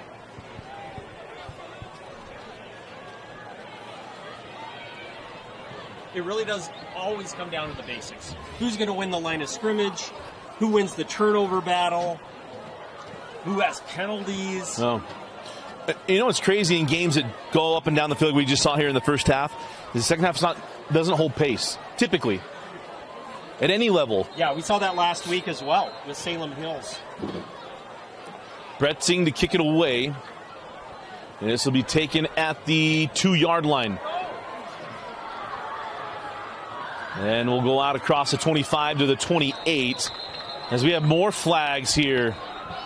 And now another flag at the end of the play. And we got a lot of hands going out. And it's probably pretty good we're getting to halftime. Getting a little hot under the shoulder pads. Yeah. Do you think this is a rivalry game with the amount of stuff after the whistles and everything else? Yeah, you know, it's an emotional night, though. You know, you have Spanish Fork. They're saying, hey, look, our 3-5 record is a fluke. It really isn't who we are, right? And we want to prove that to the big boys that are second in region. Because, hey, you know what? We barely lost to Provo 29-22. Right. And that Provo game, here's the thing about that Provo game. Spanish Fork was losing 21-0, came back, took the lead 22-21, and then it was a late Lessa touchdown and 2-point conversion that got Provo the win. And Spanish Fork still had a shot at the end of that game to tie it up, to send it to overtime. I watch Spanish Fork every week in the red zone. Yeah, there's no quit. There's absolutely no quit in this Dean Smith team. These guys absolutely... Dustin, sorry. Dean Smith's a great coach, too. He was, yes. Dustin, my apologies there. But he talked about finishing. He talked about, hey, I got to help these guys learn how to finish some of these games. Especially, again, with 3 of their losses, they were up by, they were up or they were tied with 3 minutes or less on the clock, and they lost 3 of those games. That's tough. Yeah. How about this? 45 combined points here in the first half. Are they adding time to the clock, maybe? They have 8 seconds showing on the clock. Officials are looking at watches and everything else. But at halftime, we'll mute our mics, but you will get to watch the Thriller dance as the girls dressed up like zombies. Because Halloween's just a mere image away from today. I asked Dane this. What's your favorite Halloween candy? Snickers. Snickers or Reese's Peanut Butter Cup. Okay.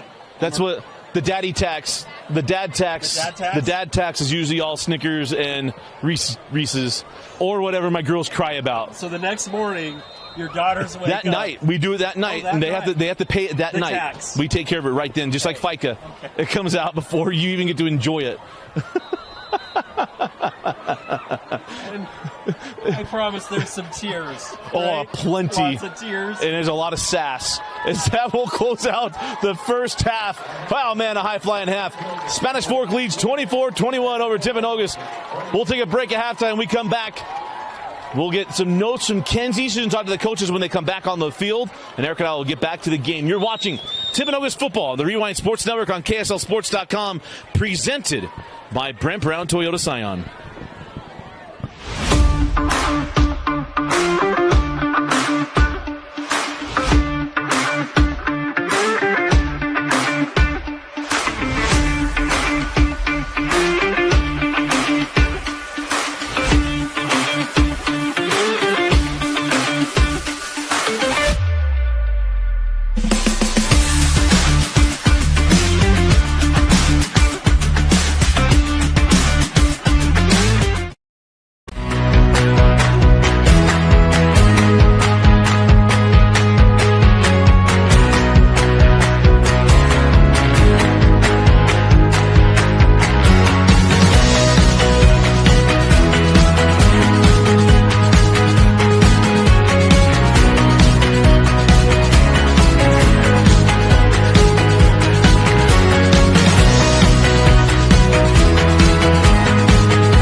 Welcome back to Spanish Fork High School. Dusty Lister and Eric Lister along with Kenzie Valentine.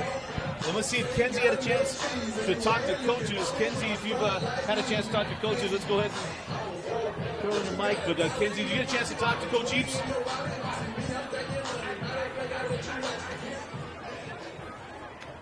We might be having a technical difficulty with Kenzie's mic. So let's we'll wait. So Kenzie, if you can hear me, let me know when you're ready. Go ahead and unmute, and we'll get your report from Coach Heaps. But, Eric, that first half was fast and furious. Spanish Fork's offense was rolling. So was Timpanogos', but Spanish Fork going to start with the ball. Yeah, and I love the no quit. Neither team has any quit in them. For Timpanogos, with 3 minutes left on the clock, to march down the field, put 7 points on the board, and bring themselves within 3, all heart. So the second half is underway. That ball goes into the end zone. As I always like to say, these high school kids can drive their cars on I-15, but they can't choose to bring the ball out of the end zone. I'll never understand it. So we'll bring it out to the 20-yard line. Nobody can explain to me why they can't do that. It drives me absolutely nuts. Well, somebody explained to me as well why we didn't have the Thriller dance at halftime. I was heartbroken. It crushed my soul. So after this, you dress up like a zombie, and you don't do the Thriller dance. To do a regular dance. We'll have after this play. We'll get down to Kenzie. She's ready to go. So after this play, we'll send down to Kenzie for get some information when she got from Coach Heaps and Coach Smith. But it is McKay Smith in the shotgun.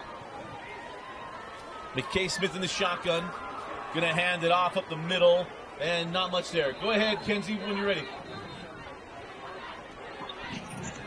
Well, talking to Coach Smith, he felt that they played a good first half, but they just need to be more aware in the second half. They need to avoid giving up those big plays and have less penalties. When talking to Coach Heaps, he felt that they made a lot of mistakes first half, and coming up in the second half, they need to focus on finishing, making the plays, and having a lot less missed tackles. Awesome. Thanks, Kenzie. We'll get some more from Kenzie here in a little bit, but both coaches saying they got to cut out mistakes and penalties. Got to take care of the football. As Smith up the seam and just misses his wide receiver. The intended receiver was Olsen. There is a flag on the play. I want to go back to that first down.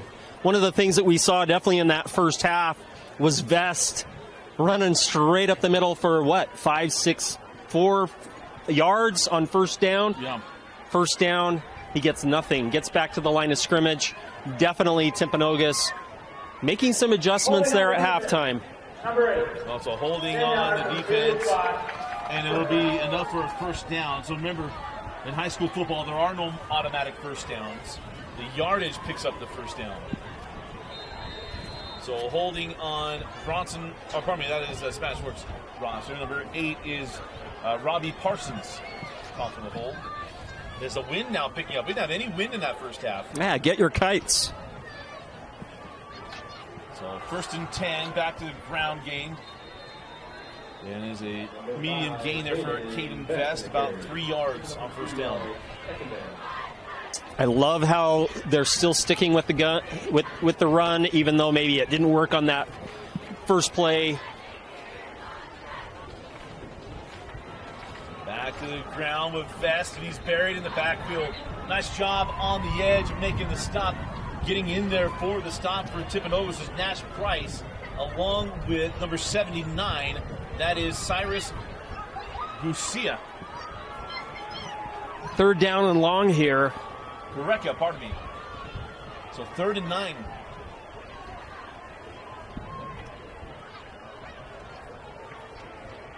Getting the play from the sideline there. 3-by-1 formation.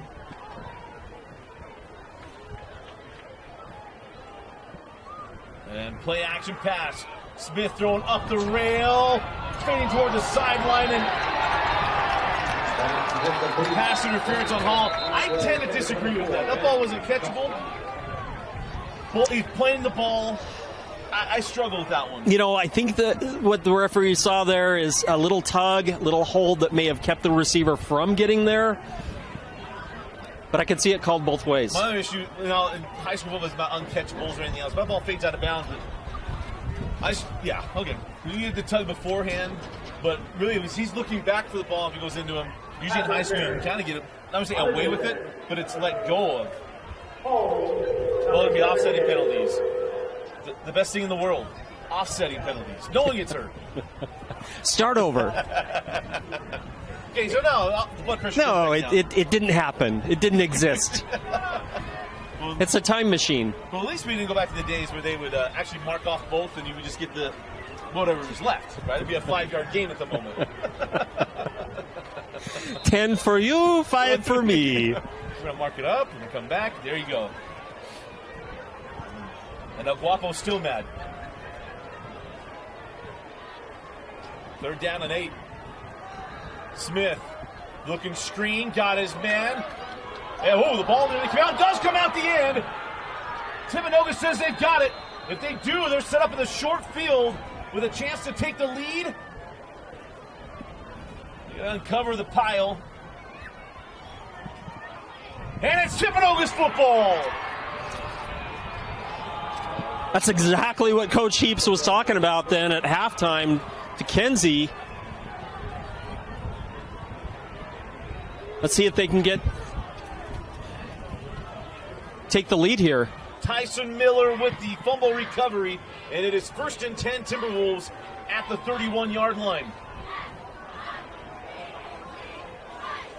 Looking to atone for the couple of possessions they gave up right before the end of the half. How about this? Spanishburg not able to double dip on the touchdown, get the ball at the half. Now it's a chance for Timpanogos to do it. That's right. That's how big those penalties were on the 1st and goals. It could be 1st and goal from the 20. And that Spanish Fort drive and the hold up for 3. Big. Bretzing. Oh, that's a little dangerous spot. Get his ankle riled up there. Yeah, he's not a happy camper there. Yeah, I don't blame him. A little bit of an alligator roll. Stopped there by T.J. Evans. Bunch to the top of the screen. Graff, the ISO, the receiver near side. Gonna run some pull, and it's a run with Bretzing. The big fella gets to the 20-yard line. 1st and 10, Timberwolves. Yeah, great offensive line play there. You know they had a talking to at halftime. Playing aggressive, on the ball. Again, this tempo really keeping Spanish Fork on their heels. The brothers Graff near side along with McCann. They're going to throw to Livingston. Back shoulder. Luke makes the catch, taps the feet. He's out of bounds, and it's 1st and goal at the 8-yard line. His stat line has got to be absolutely incredible. He what does he catch? 100% of the balls that are thrown his way? Oh, that is so good. That ball just got stuck in the air a little bit too, and Luke just late hands. That's the best part about his game. It's late hands to make the catch. Yes. Doesn't give the Some DB strong a shot. hands.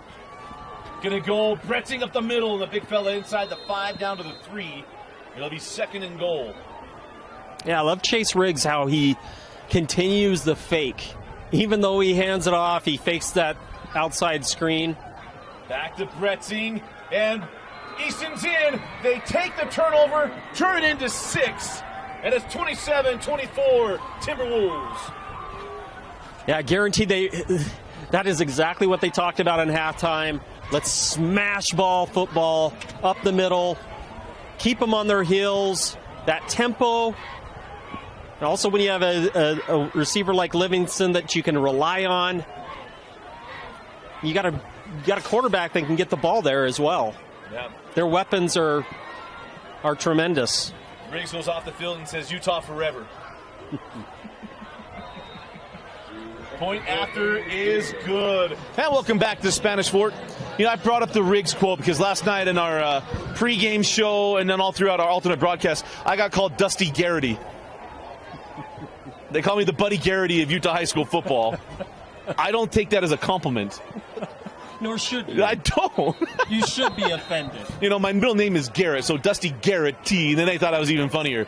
So kickoff will go into the end zone. And bring it out to the 20-yard line. You know, I just barely started watching Friday Night Lights. That was the other reason I got brought up. I hadn't watched it until recently. The wife and I are really much enjoying that. Hey, now we're living it. That's true. It's Friday Night Lights, but it's a little chillier here than in Texas. In Texas. Yeah. I can tell you, I've driven all over and flown all over the state of Texas. I've never been to Dillon. It doesn't exist. I went looking for... Now, I've been to Permian, and I have been to Permian High School, and I've been to Ratliff Stadium, which is in the movie. Ratliff Stadium is not on campus, by the way. It is a jaunt to get out to the east side of town. That's a whole different world. It's amazing. Follow me on Twitter. When I go to Texas, I take pictures of all the stadiums I'm near. So out comes Smith and the Dons. Fire that ball to the curl at the 25-yard line. A gain of 5. Yeah, and that's Olsen. Changing things up as well. I mean, I think that was their first pass play on first down. Trying to mix things up.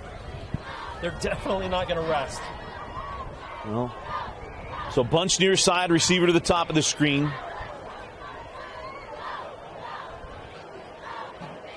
This Spanish Fork offense is a little different. You've had guys like Morley Bennett and some others in the past years. They don't have that guy on the outside. But what you have is a very accurate quarterback. 10 on the play clock. Smith the throw, looking near side. Pump it, throw it up the rail. And that ball's incomplete. Hall, nice job of cutting that off. Yeah, and it'd be 3rd down and 5. Great defense with him every step of the way there. McKay throwing a nice ball, though. That was a pretty ball. A nice job of staying patient, too. He didn't speed anything up. He wasn't quickening it up. You know, the one thing that we haven't seen in this game, we haven't seen sacks. That's true. There has been a little bit of pressure, but most of these passes are getting out quick. Able to run a lot of play action as well. Defense ends up being one step behind. Timpanogos shows a 2-shell, bringing extra man. Throw complete to Olsen. Inside of Timpanogos territory, Olsen still on his feet. Inside the 30, to the 20, to the 10, to the 5. Touchdown, Spanish Fork. Ryan Olsen with the house call. And Spanish Fork now in the lead. It's going to be back and forth. I was just going to say, talk about a shootout. We're seeing one here tonight, ladies and gentlemen. Oh, I got to check on Kenzie. All right, she's okay. She's okay. She's okay. To give you a thumbs up. When I looked down there, she was around like the 30-yard line. I mean, she's small. That would blow her away. I'm worried. Do not stand in front of that thing. Her parents entrusted her with me. I told her they'd take care of her. And Mama and Papa are watching. I know it. The Valentines hanging out in Colorado. As the point after is good. 7:56 left in the third quarter. Fireworks. Neither one of these teams is going away. They're not going to just lay down. It's just, I love it. I absolutely love it. We'll keep it here. And again, want to thank Brent Brown Toyota Scion for their support of Timpanogos football on the Rewind Sports Network on KSLSports.com. The second year they've been the presenting sponsor of Timpanogos football on our network, and we certainly want to thank them for everything. And again, that's Brent Brown Toyota Scion in Orem. So make sure you stop by. That was one right off of University Parkway. Fact, that's where I bought the car that brings tears to my eyes, but my kids love it. When I finally broke down and bought a minivan, I bought it from Brent Brown Toyota. Did you lose a little bit of manhood? Not manhood. You did that? I gained a better husband card. Okay. It got a punch on the husband card. Traded in one thing for another. Traded in my SUV, Megan's SUV, for that one. She wanted it. And I got a punch on the husband card. Good husband card. Yeah. That's the most important thing. Yeah. I wanted an SUV. It just didn't work.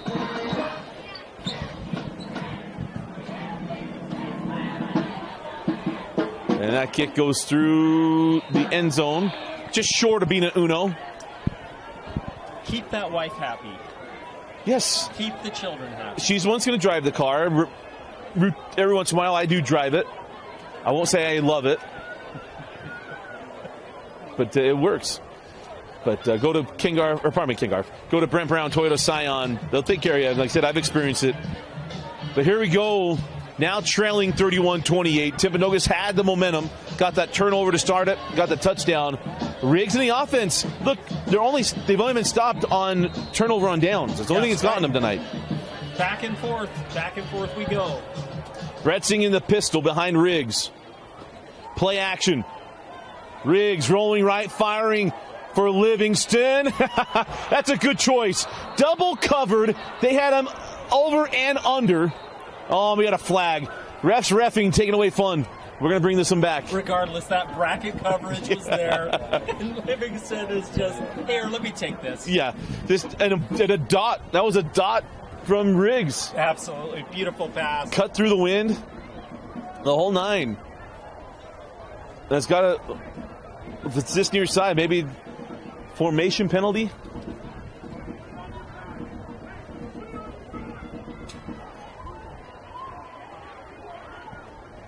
Legal man downfield.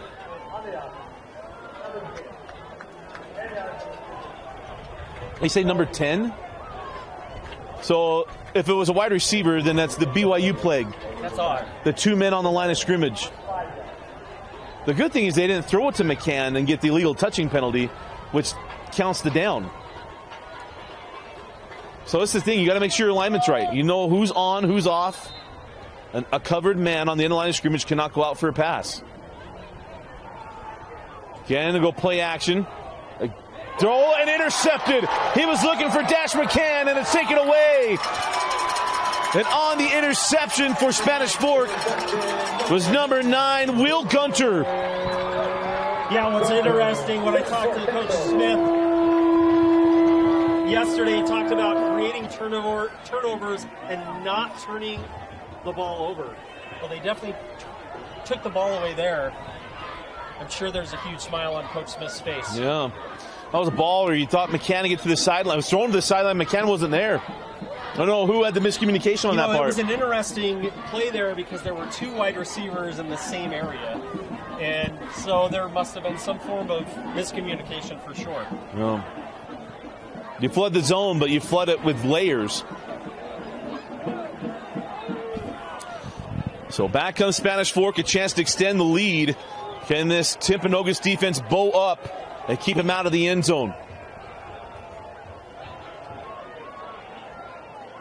Smith, pump it, throw it, looking for his man. Hall's there, and Hall nearly makes a one-handed interception. Nice job of breaking that up. It'll be 2nd down and 10. A tremendous defense there. Beautiful coverage. Thought for just a second. Gets his head around, knocks down the pass. Beautiful. So bring it back quickly. It's 2nd down and 10. You know, I think we're going to hear Brighton Tate's name here. He's had 10 sacks on the season. See if we get some pressure. They're going to run off the left side, and Vest to the 10. Vest has a 1st and goal at the 5. And there's a penalty on the play. We're going to bring it back. It's a holding penalty on Spanish Fork. Back them up 10. They'll make it 2nd down and 20. Yeah, not what you want to see. These penalties really hurting both teams and definitely hurting Spanish Fork. Definitely before half, right before half.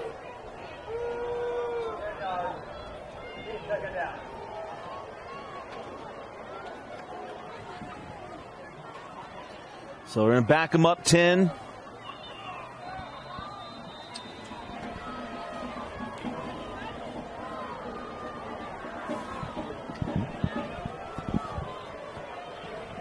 And you have the new clock rules in FHS too. The clock is rolling since it was a running play.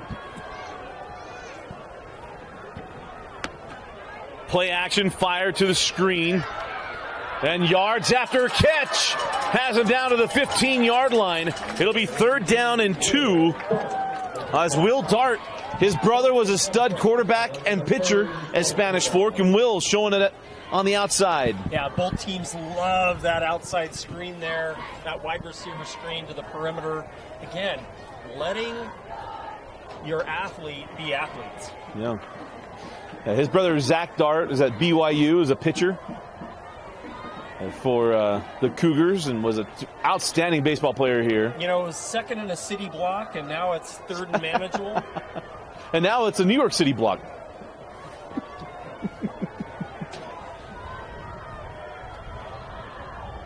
Gonna run at nothing doing. Nice job in the middle of that defense.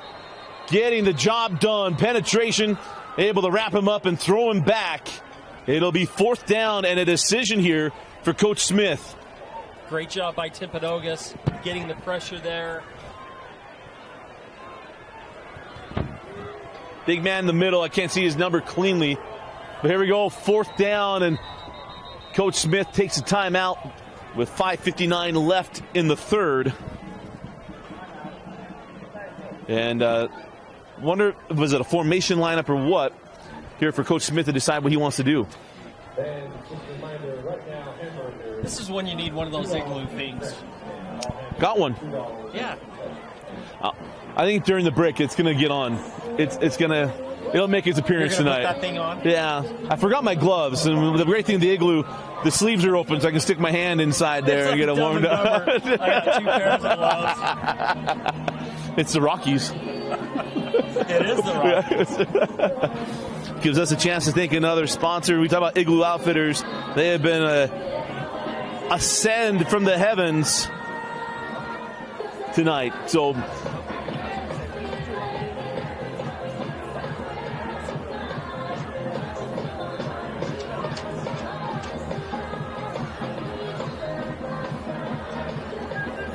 if Kenzie wants my igloo, she can come up and get it. Kenzie's cold. I got one up here for you, Kenzie. Make her waddle on the sideline to do the penguin walk. So Spanish Fork going to go for the field goal. Vargas is 4 for 4 on the year. He hit one earlier tonight. This is a chip shot for him at 33-yard attempt. Good snap. Clean operation. And it is good.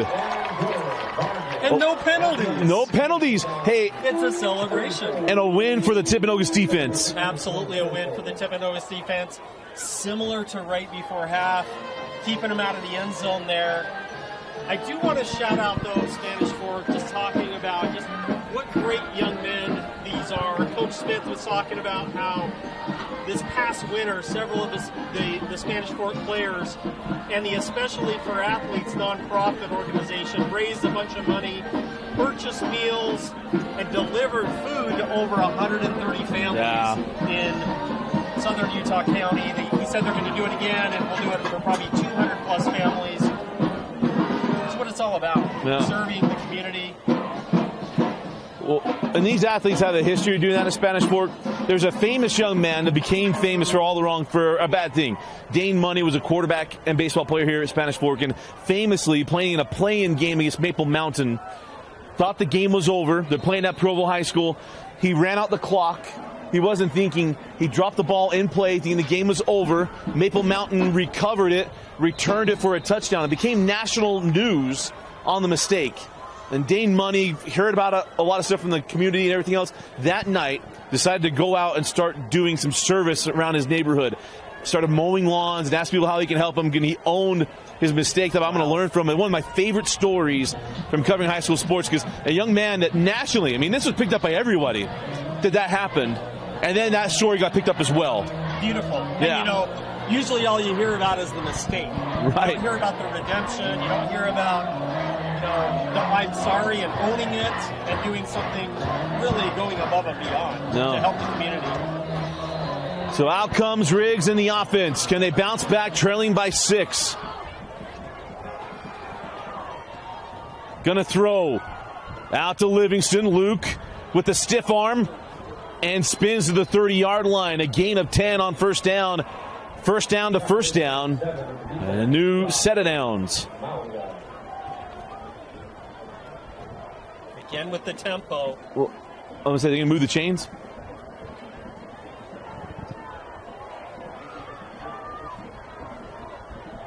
Now to Bretzing. Got a hole off the right side, and Bretzing across midfield to the 48-yard line. In the last line of defense there to keep him from the end zone, because if not, he had the wheels. He was going. It was a Boilermaker Bretzing.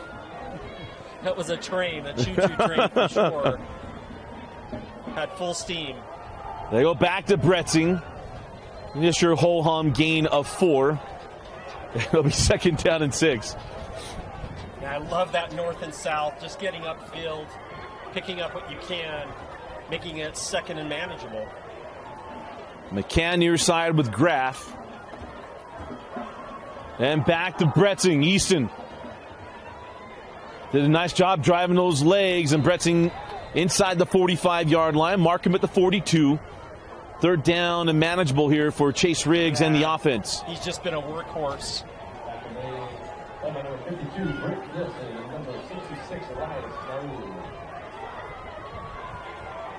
Riggs over the middle to Graff. Graff has the first down at the 35-yard line. What a beautiful read by Chase Riggs. He knows, he sees the blitz coming, and he throws it right where that defender was coming from, right there in the middle.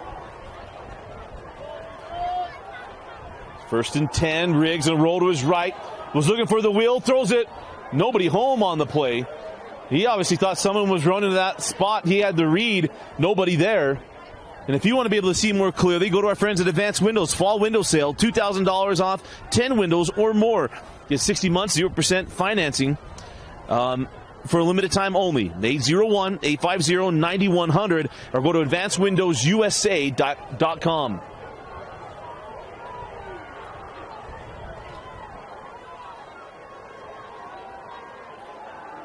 Riggs, a couple guys. The safe spot intercepted.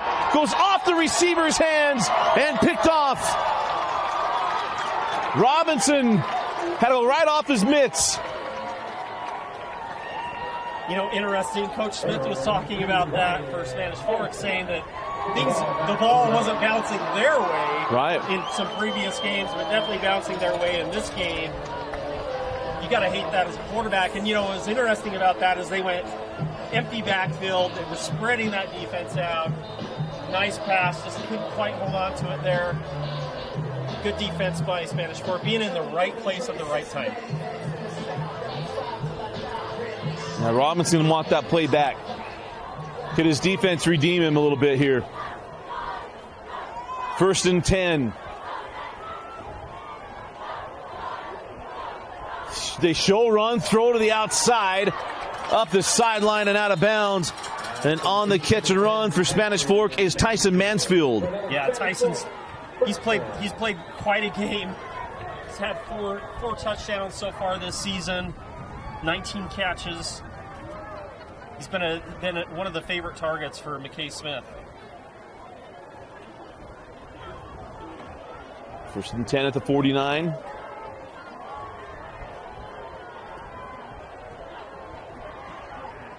Smith fires outside to Olsen.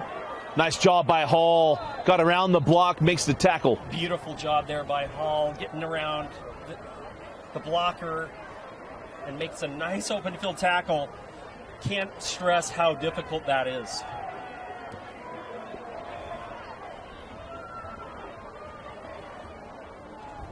He did a great job getting around, especially you got to have willing corners. If your corner's not willing to do that, you're playing 10 on 11.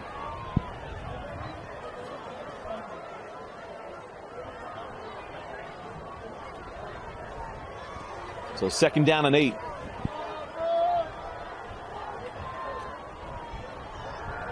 Smith firing deep, and that ball falls incomplete.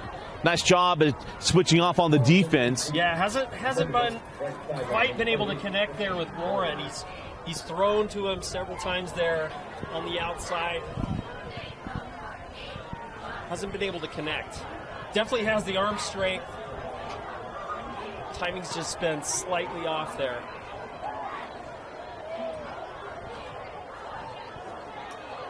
Three minutes and 9 seconds left in the third quarter. Let's see if Brighton Tate or Jesse King can get home here on third and long. They bring in extra defender. Smith, ball tipped and incomplete, nearly intercepted. Had a couple of shots at it off of his hands. Nice job by this Timpanogos defense. Beautiful defense there. And I think we might see a punt. Second punt of the night? Yeah, Spanish Fork's second punt of the night. First punt of the second half here. Not sure what Spanish Fork fans are mad about on that play.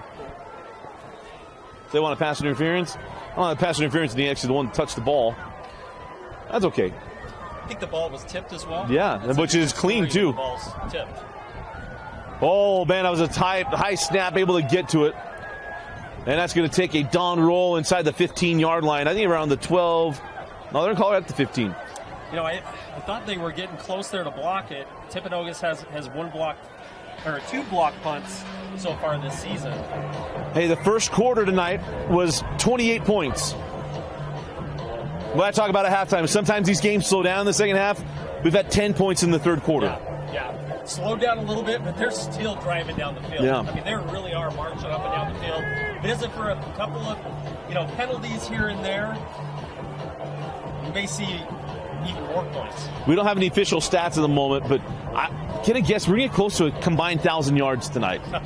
I'm not kidding either. Yeah. Bretzing's probably rushed for over 100. Riggs probably passed for nearly 300. As they go back to Bretzing, big fella gets maybe a yard or two. Second down and long. Yeah. Have you seen his legs? Yeah, I saw him when we were down the field.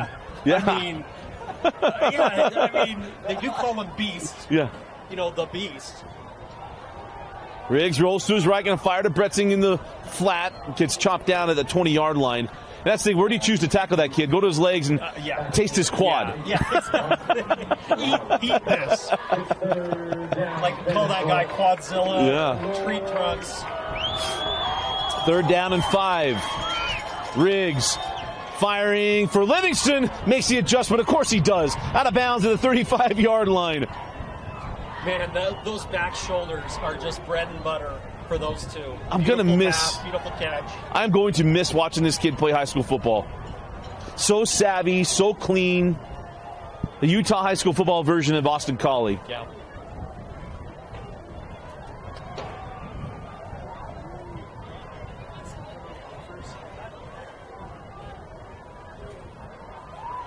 Gonna throw. Riggs. Oh, he's got Livingston. Got him! Livingston with the catch on the skinny post inside of Spanish Fork territory at the 43-yard line. Yeah, Coach Smith talked about, hey, we're not going to stop this guy. You got to slow him down a little bit. I'll tell you, if that tackle wasn't made, it's gone. It's great recognition in the middle of the field to get back on it, too. Great recognition. Riggs hands off. Going back to the 40. That play, though, Chase Riggs had time.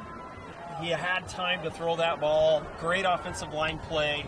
Keeping him clean pretty much all night. Bretzing on the carry there. Second down and 7. Looking near side. Going to fire near side. Catch made. Oh, in out of the hands of McCann. Was running before he caught it. And it'll be third down and long. Yeah, he knew he had the defender going one way. He was trying to move his body, of course, the other way. Got to secure the pass, secure the catch first. Try to body catch it. Yeah. So I run Bretzing here, maybe. Third down and get yourself a shorter fourth down.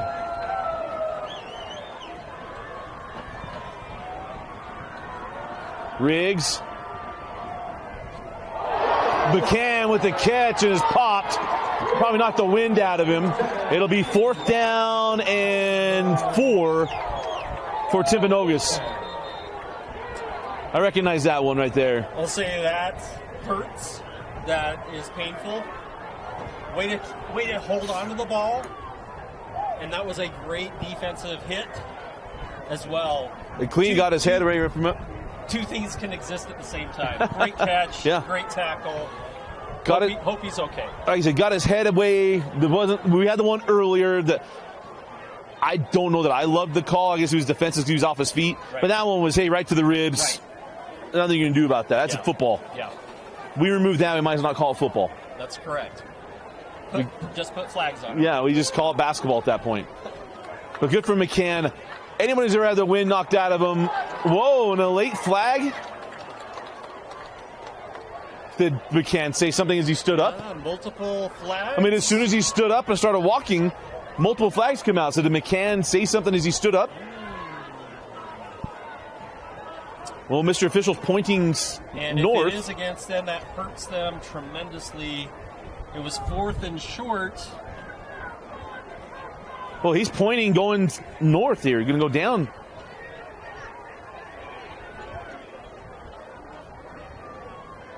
An explanation being given to Coach Smith. He does not agree with it. Because that is so late. Here's the thing. I get the frustration because it's so late. Yes. We're talking minutes late. Yes. Not moments. Yeah. Minutes. Was that a sideline call? You had coaches and players out on the field.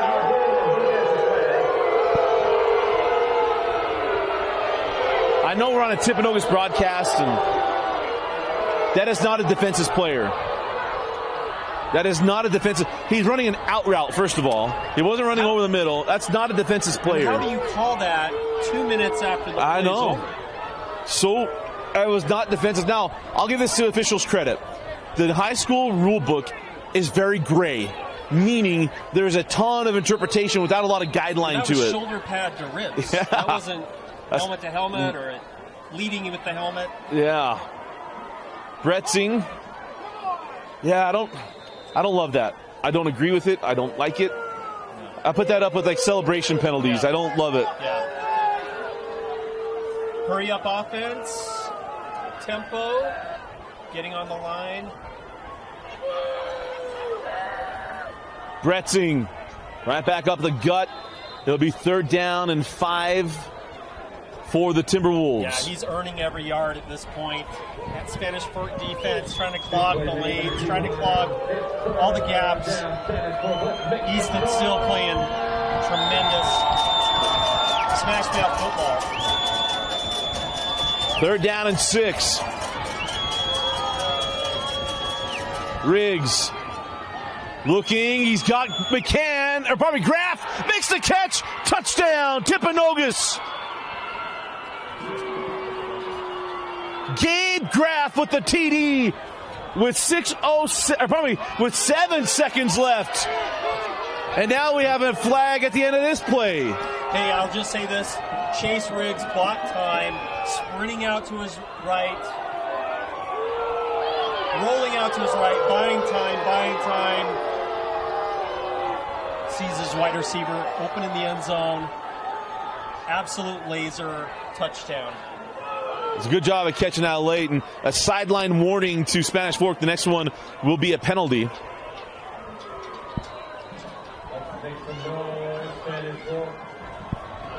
As this game is getting heated. Parker Harvey on for the point after.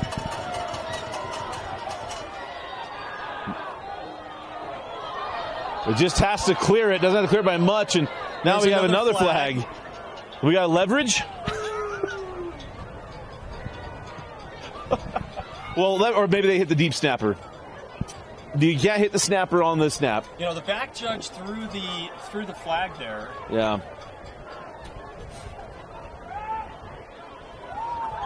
There's no. I do love these fans, though. You know what? I saw some cowbells. Yeah. Some whistles.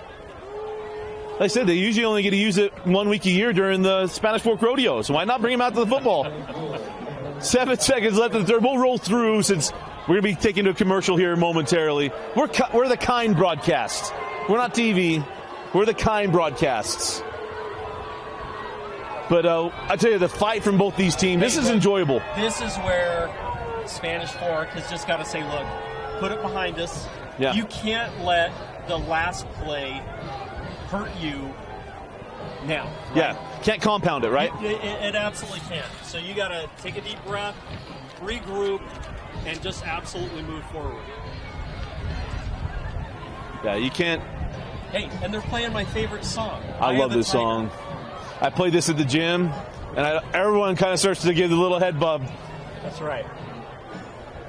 And then I played the Rocky IV workout montage. Oh, yeah. That's a good one. Hey. All music.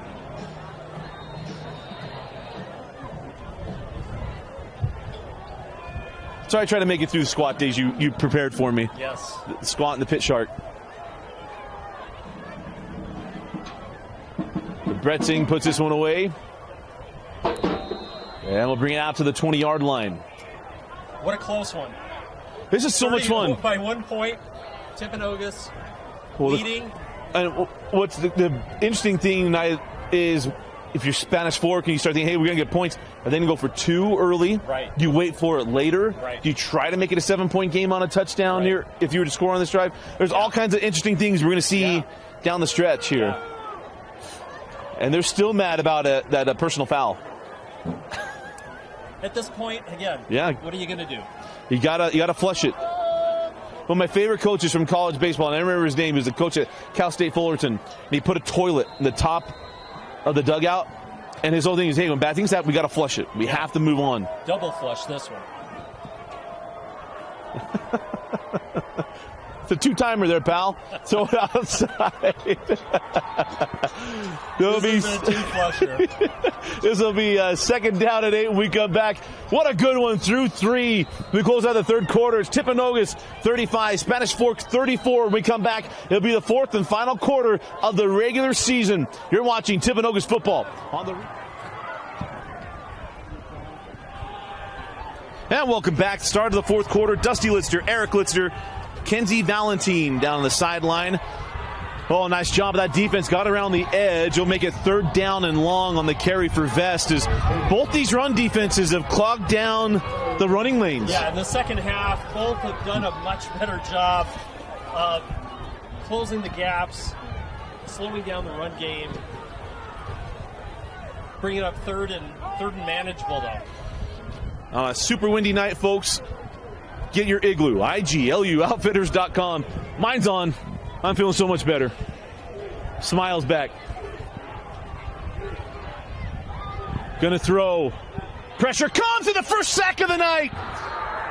Getting back there for the sack was Jesse King. Jesse King came into this game with 5 sacks. That's number 6 on the season.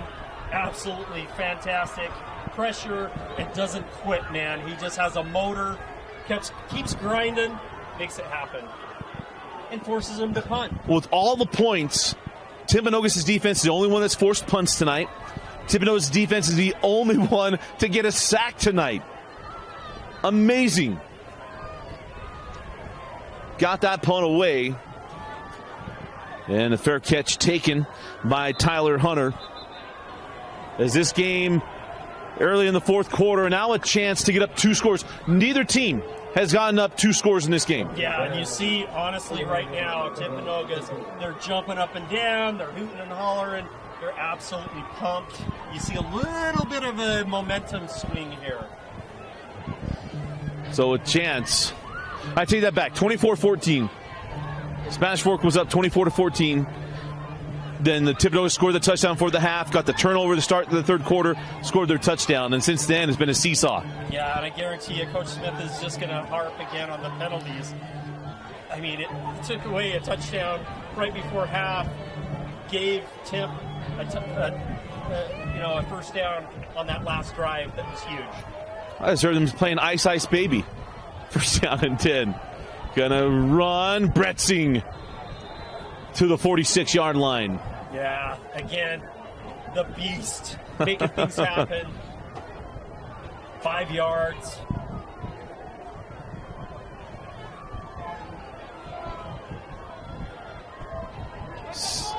We had movement at the top, but that's I think they'll take the loss of down and the loss of yardage. Yes. Because you had a receiver still getting set there. Yeah. But again, if I'm a coach, I'd rather take the loss, send them down, than back them up 5 yards and give them second down. Third down and 7, 2-down territory. If anything we've seen from Timpanogos tonight. They went for it on the 50-yard line to open the game. That's right. Yeah, they're not scared. Yeah. They're definitely going to go for it if they don't get it here. Riggs over the middle, tipped and nearly intercepted, nearly caught. Nice job by the defense, and that was Isan Kojima. Young man has scored a touchdown earlier in the game. Yeah, Isan Kojima, 34 tackles on the season so far.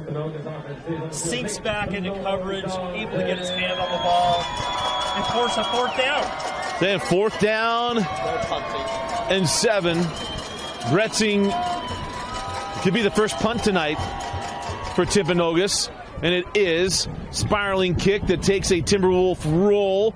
Livingston lets it die at the 5-yard line. So it'll be a 95-yard field in front of Smith and the Dons. You know, with this wind that has picked up, I do wonder if that is going to impact the rest of this game. Especially if you're forced to throw the ball. I mean, here's the craziest thing about the wind. Some of the flags straight away from us are blowing sideways. Some of the flags are blowing right at us. How does that happen? It's a tornado. Now, the flags closest to us are blowing straight. It's a crosswind. That's right. So out comes Smith and the Dons. Then they go up the gut with Vest. And he gets out to the 9-yard line. Yeah, I think that's smart here. You have time. You have time. Don't rush it. You don't have to just pass the ball. Run it up the middle. Do what's worked. Vest has done well. He could rip one off here for 80 yards without any problems. So stick with what works. This Timberwolf defense has been very, very good against the run in the second half. Vest again, bounces off a couple. Ooh, he was about a step away from popping that. But there it is, 3rd down once again, and territory where this Timpanogos defense can get off the field and get the ball back in the hands of Chase Riggs and the offense. If they can come up with a stop on 3rd down and 3. They're taking their time here, huddling up. You don't see that tempo.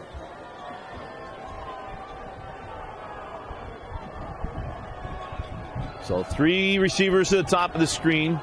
I'll probably go 2 in the H-back. Play action. Throw out to the screen. Dart. Can't slip the tackle, and down he goes. Nice job of knifing back there to make the play. I saw a 49. Did I read that right? But there's not a 49 on our roster. So beautiful. I'd love to give some love there, but we don't have a name. Beautiful open field tackle there. Great job of getting back there to make the play. My only guess is that Liam Fuller changed his jersey.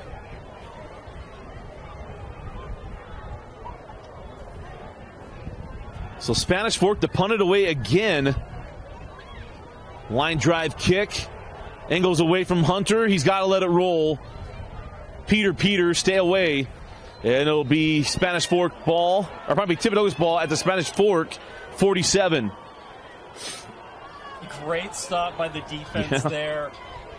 I think Spanish Fork is going to want that play call back. They've been doing so well just running it. I mean, hey, 3rd and 4-ish. Run straight up the middle there, see what you can get.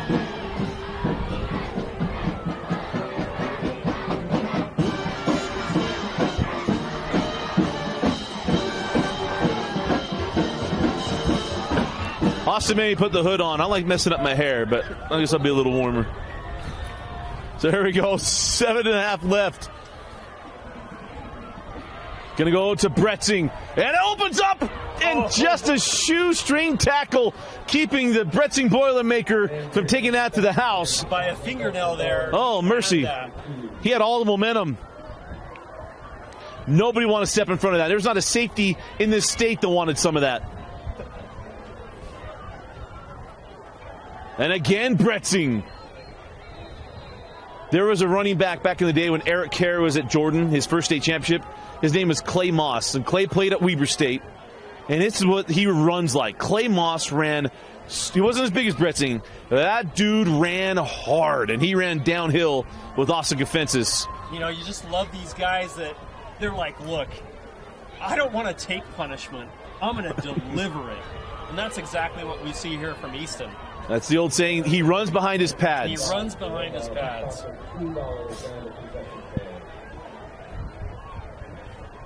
So 1st and 10 at the 36-yard line. It is Livingston, the near side receiver.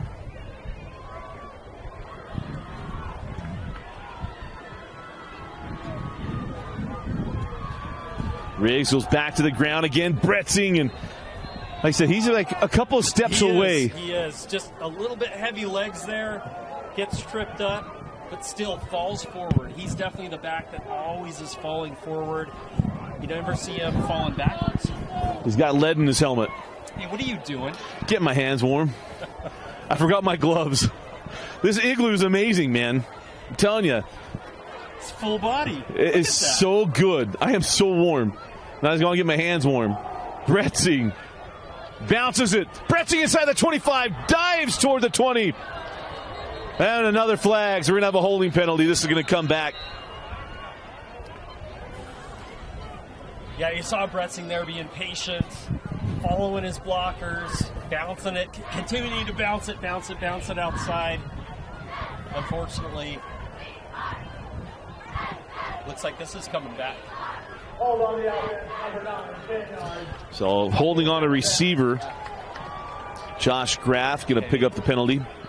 Definitely hearing some applause from the Spanish Fork side of the stadium here. Hopefully Kenzie's surviving down there.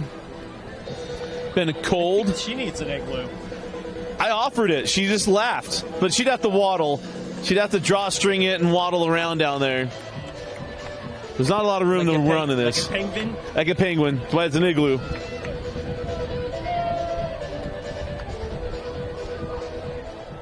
So 2nd down and 14. Riggs outside. This is Gabe Graff. Slips a tackle. Gabe inside the 30. Man, he's had himself a night. He's got 2 touchdown catches on the evening, and he had a big play there. He has, and talk about being slippery. He is elusive. He's one of the few coming back. Play. One of the few we got out there who are going to be coming back next year.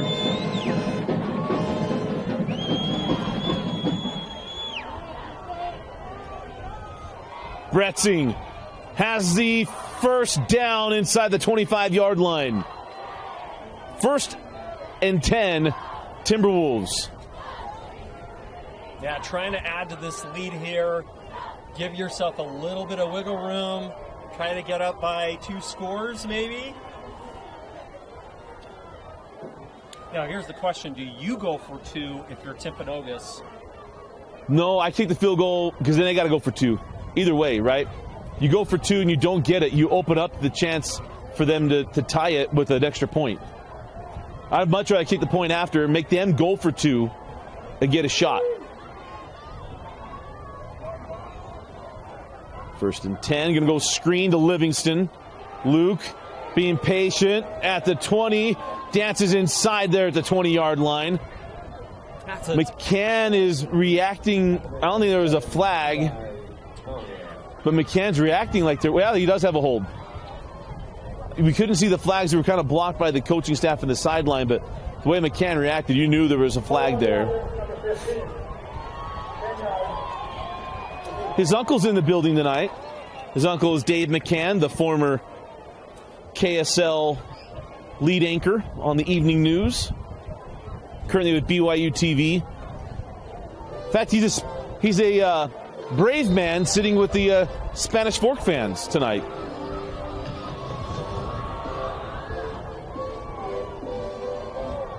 Shout out to the DJ tonight, whoever is managing the music for this crowd. Definitely of your generation. Yeah. I love all this music. So first down and 20. Go back to the ground with Bretzing. And Easton gets to the 30-yard line. Yeah, what a beautiful read there. You had pressure coming right up the middle. And Bretzing sees it, bounces outside for a nice pickup. I know Deke Litzter's in the building tonight, my older brother, your cousin. Yes. And that's all the music Deke taught me when I was a little kid. I love all the hair band music, Van Halen. Not a grunge guy because it killed hair band music. That's right. Monster ballads died when Kurt Cobain came to the world. That's right.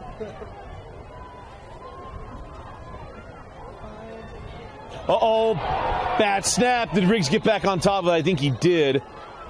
It'll be third down and long. Now the question is, do you go for it on fourth down? Or you pooch punt it? You know, what's been interesting is their field goal. They've been 5 of 12 so far this season, but they do have a 42-yarder. Well, and here's the interesting thing in high school. If you miss it outside the 20-yard line, it goes to the 20-yard line. Yeah.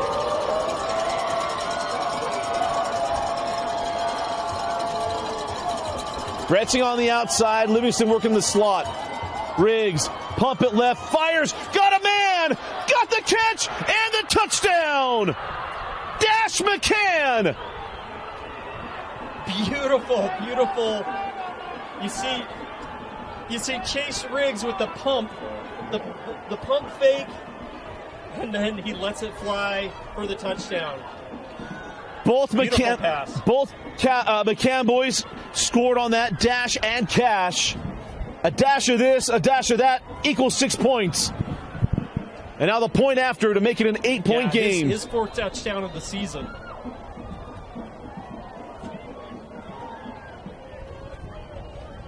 And that answers your question. Do you go for it? Well, we're on the same wavelength, Coach Heaps. 3:08 left in the fourth quarter and an 8-point lead for the Timberwolves. You're watching Timberwolf football on the Rewind Sports Network.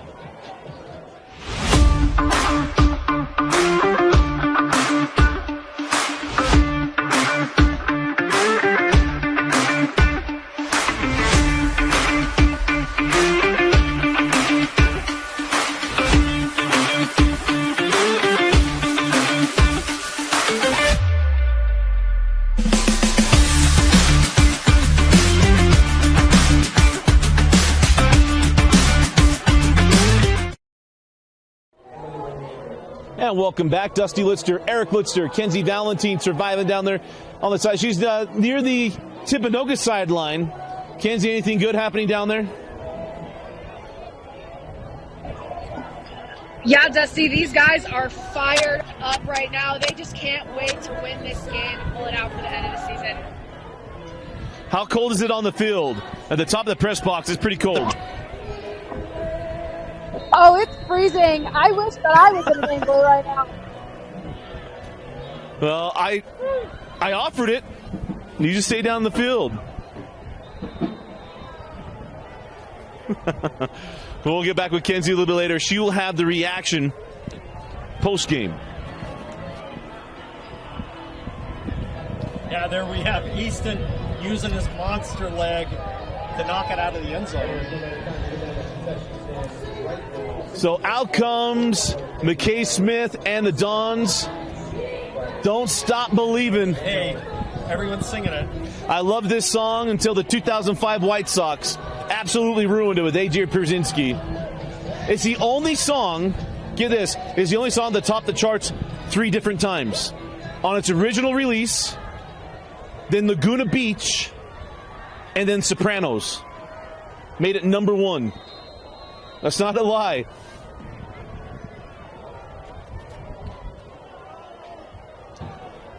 Out.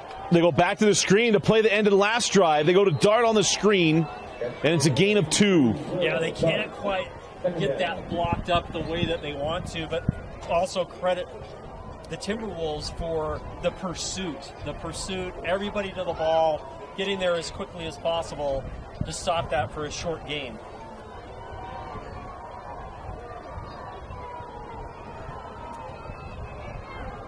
On second down, Smith over the middle, got his man. I believe that was Olsen. No, it wasn't. That was 28 for the first down. And I lost my, the wind got it. Flipped me over.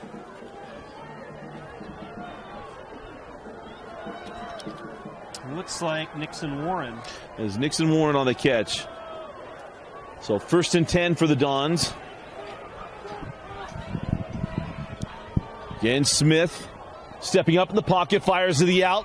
That catch is made, and that is Olsen as he gets out of bounds at the 42-yard line. And strong arm to throw it in this wind from really one side of the field to the other.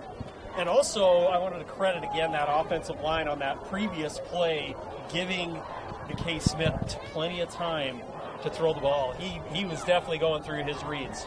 2 by 1, 2nd down and 1. Throw out to the screen. Olsen trying to get to the edge, and he won't get there. Nice job again back there and making the play. It'll be 3rd down and 1. What a tackle. I'm loving these open field tackles by Timpanogos. The second half has been a totally different defense. That was Nash Price on the stop. 3rd down and 1. Timpanogos starting to feel themselves a little bit. 3rd and 1, Smith. Fire up the rail, got his man. 1st down at the 42-yard line. Man, what a play call. Risky there. 3rd and 1. You throw downfield, but you easily could have run the ball to Best. Screen. Smith got it to his man. That's got to be illegal men downfield. No flag on the play. It'll be a 1st down, but yeah, guys, 10 yards down the field, and that ball is beyond the line of scrimmage. Wow. We've had that called 3 times tonight. Yeah. That was something else.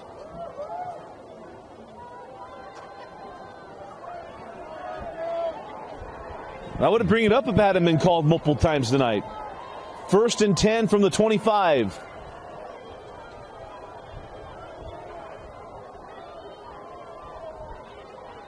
And it's Vest on the carry. Then Vest to the 15, down to the 12. Another fresh set of downs for the Dons. And I hate to say this, they might score too quickly. Yeah, it looks like there is a flag, and Those pink flags are getting me. they are.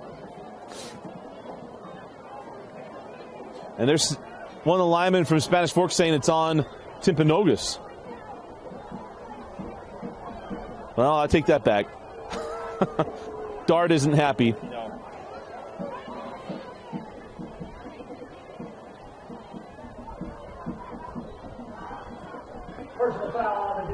Oh, there it is. So that goes on Graff. And it'll be half the distance to the goal, so it'll be 1st and goal at the 6-yard line.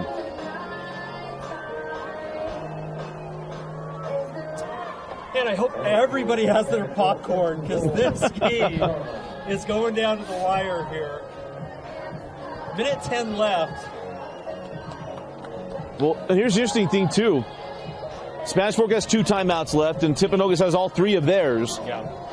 Minute 10 left. You score. If you don't get the 2, it's onside kick time because you can't get the ball back if you're Spanish Fork. Unless you're Mario Cristobal. Vest near side, tripped up, and a flag on the play. Man alive, we've got some penalties tonight. As Hunter got back there and made the tackle. You got to shoot it. You know, when you got linebackers and safeties, hey, you got to shoot your shot. And he shot it right there. Definitely. Got the shoestring tackle, brought him down for a loss. We'll see what the penalty is. Hold on the offense, number 15. 10 yards, 15 first down.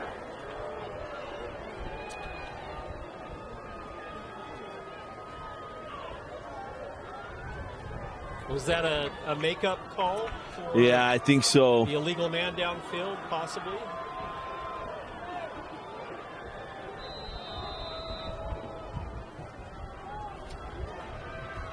So 1st and goal at the 16. Pump it, throw it, got a man. Got the catch, no, incomplete. went off of his shoulder pads, and it'll be 2nd and goal. Oh, he's going to be sick tonight. What a pass. What a beautiful, beautiful pass there. Right out, coming off the penalty. Going for the jugular. So close. We were going to have high drama with the 2-point conversion. Just couldn't bring it in and kicked off his shoulder pads. Right off the breastplate.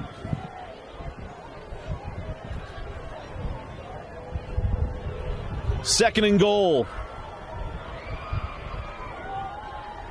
Smith, pressure coming. Brian Tate with the sack. Timeout, Spanish Fork. Brighton Tate and with the second sack of the evening. That's 12 sacks on the year. Tremendous defensive player. Well, his first of the evening, second for the team. Just King had the first one. Okay. 11 sacks on the year. Yeah. Brighton Tate. Impressive. We talked about a kid on the baseball team, a stud too.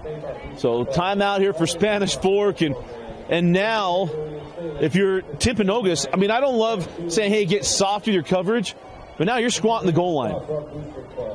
Yeah, and honestly, if I'm Spanish Fork, I'm throwing something over the middle. I really am. You have time. You have timeouts. Throw something over the middle, because you know that Timpanogos is going to be trying to protect the perimeter, thinking, hey, you're going to throw it to the edge and get out of bounds. They've been soft at times on over the middle. Well, let's see what Coach Smith draws up here.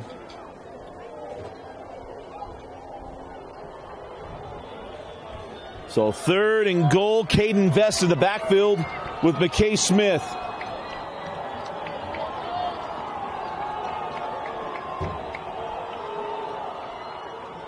Smith looking, rolls to his left, fires the ball complete to Vest inside the 20. Vest to the 15, and now a timeout from Spanish Fork. No, they're going to get right up to the line of scrimmage, and now the timeout. So 34 seconds left in this one, and it's 4th and goal. 4th and game. 4th and game from the 15. Now I squat it. I'm someone saying, hey, all right, I'll go create a line around the goal line. Tell my guys, hey, we're lined up at the 5. Nothing's behind you. Caught in front of you. We swarm. We take care of the ball. Your heels are on the goal line. Yeah. Your heels are on the goal line, and you're protecting that goal line. Not letting anything past you. Yeah, nothing. The only thing you got to protect against now is that Boise State hook and ladder, which is the deep in, the double deep in. The only thing you think about at that point. So you tell your guys, hey, do your 111th, take care of your business, and we'll get out of here with a win. Yeah, it'll be interesting to see what Coach Smith comes up with here. Are we going to see some trickeration? Hey, again, it's Friday the 13th. Yeah. Something can happen. All verts. We just go all verts. We can see some trickeration. No, all verts, for sure. I mean, at 15 yards, you still have a chance, a little bit of a combo. You can still run a concept here with a 15-yard line. So you're taking the snap around the 20.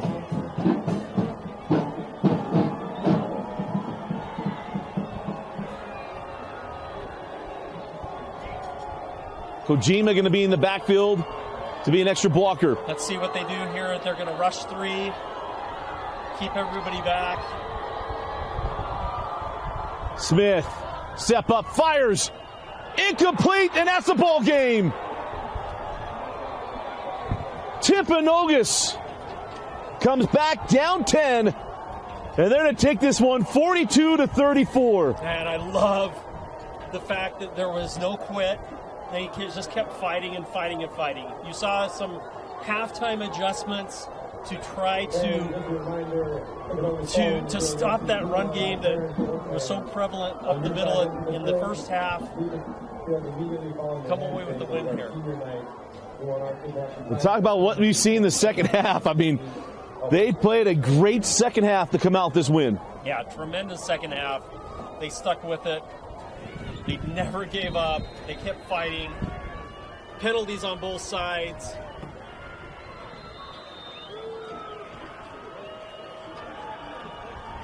And honestly, if you're Spanish Fork as well, you have to.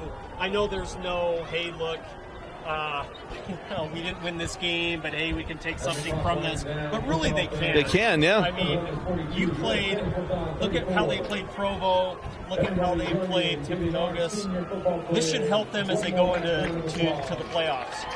Oh, what a game. Timpanogos, final score, Timpanogos 42, Spanish Fork 34. An impressive win tonight for Coach Heaps and the Timberwolves. Kenzie's going to have a player and coach interview when this game ends. Here momentarily, the players will go through and shake hands. But Eric, let's select a Heidemann and Associates player of the game. Oh, man, I love Easton Princeing, man. I don't know his yards, but he has been just an absolute beast, as his nickname, is so true. He ran the ball well, ran behind his pads. What about you? To me, yeah, I'll go. Bretzing's a good pick. Chase, it's going to be Chase Riggs. Okay. I think to me, it's Chase Riggs. What dotted up this defense was outstanding. You had the McCann brothers with touchdowns. You got Graff with that long touchdown pass. I always go Luke Livingston's an honorary player of the game whenever I get around Timpanogos. But Chase Riggs was absolutely money tonight. Yeah, you got Brighton Tate, too, on the defensive side. He played so well. Jesse King. Both of those guys gave their hearts, especially in the second half. Kenzie's been working to get our interviews. And then we'll have Austin pick her up when she's there. Kenzie, just give me a thumbs up when you're set.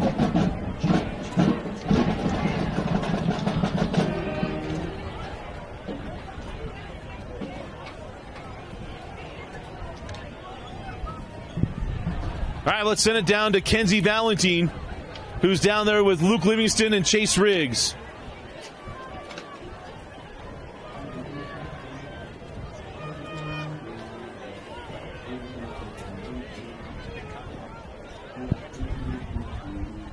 All right, Chase, how do you feel when on the end of the regular season? It was awesome. We needed that. We needed momentum going to the playoffs and stuff. We probably needed that win to get a bye week first week. That's nice to know too. They're a great team. They're the most underrated team in the state right now for sure. They've lost a lot of games just like that, and don't overlook them in the playoffs. They're a hell of a team. What is your excitement leading into playoffs? Oh, it's static. It's static right now. After we went to the playoffs, we had about half our starters hurt. Everyone's healthy right now. We're playing our best football probably right now, and I think we're going to go far in the playoffs. How do you feel about your performance tonight? I think I played good overall, but I had a few mistakes, 2 picks, not the best, but we dialed it down. We won the game. That's a really bad. Congratulations. Thank you. Chase Riggs, we'll get Luke Livingston here momentarily. Go ahead, Kenzie. All right, Luke, what does it mean to you to win the regular season on a win? I mean, it's great. Going into playoffs with a win is probably the best feeling you can have. So taking that momentum and going into playoffs, hopefully making a deep run and helping this team out and bringing home Timpanogos' first ring in football history. What does playoffs mean to you? Playoffs means a lot. Obviously, a few years ago, Timpanogos wasn't really the best. They weren't out in football. So bringing that chemistry back and bringing that atmosphere back to Timpanogos being a football school now is just great. Congratulations on the win. Thank you. All right, go ahead, Kenzie. Coach Heaps. All right, so how does it feel to win the end of the season on the field? You know, it's really nice. It's one of those things that we're now looking for a week off. The goal is going to be trying to replicate some game time, but also get rest. We're going to try and find a balance with that. It'll be nice to get a lot of bumps and bruises. Obviously, winning on a high note's great, but it's not going to mean anything if we drop that first one in the playoffs. So, season's been great, but we just got to build on, keep learning from the mistakes, and just try and keep better each day, really.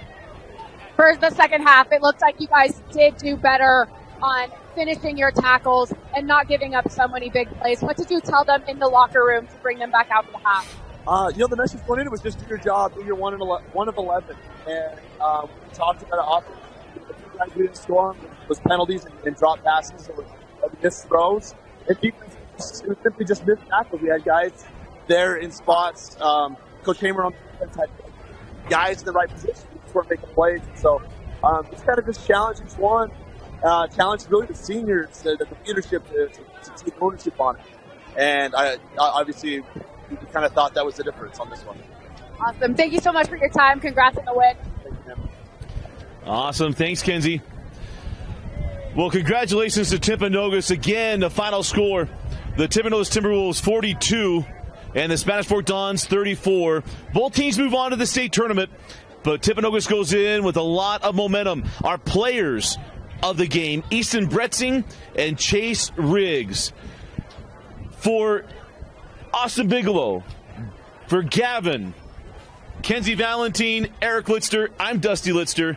Thanks for joining us and watching Timpanogos football on the on the Rewind Sports Network on KSLSports.com. And also want to thank Brent Brown Toyota Scion for being the sponsor of Timpanogos football. We'll see you in the playoffs.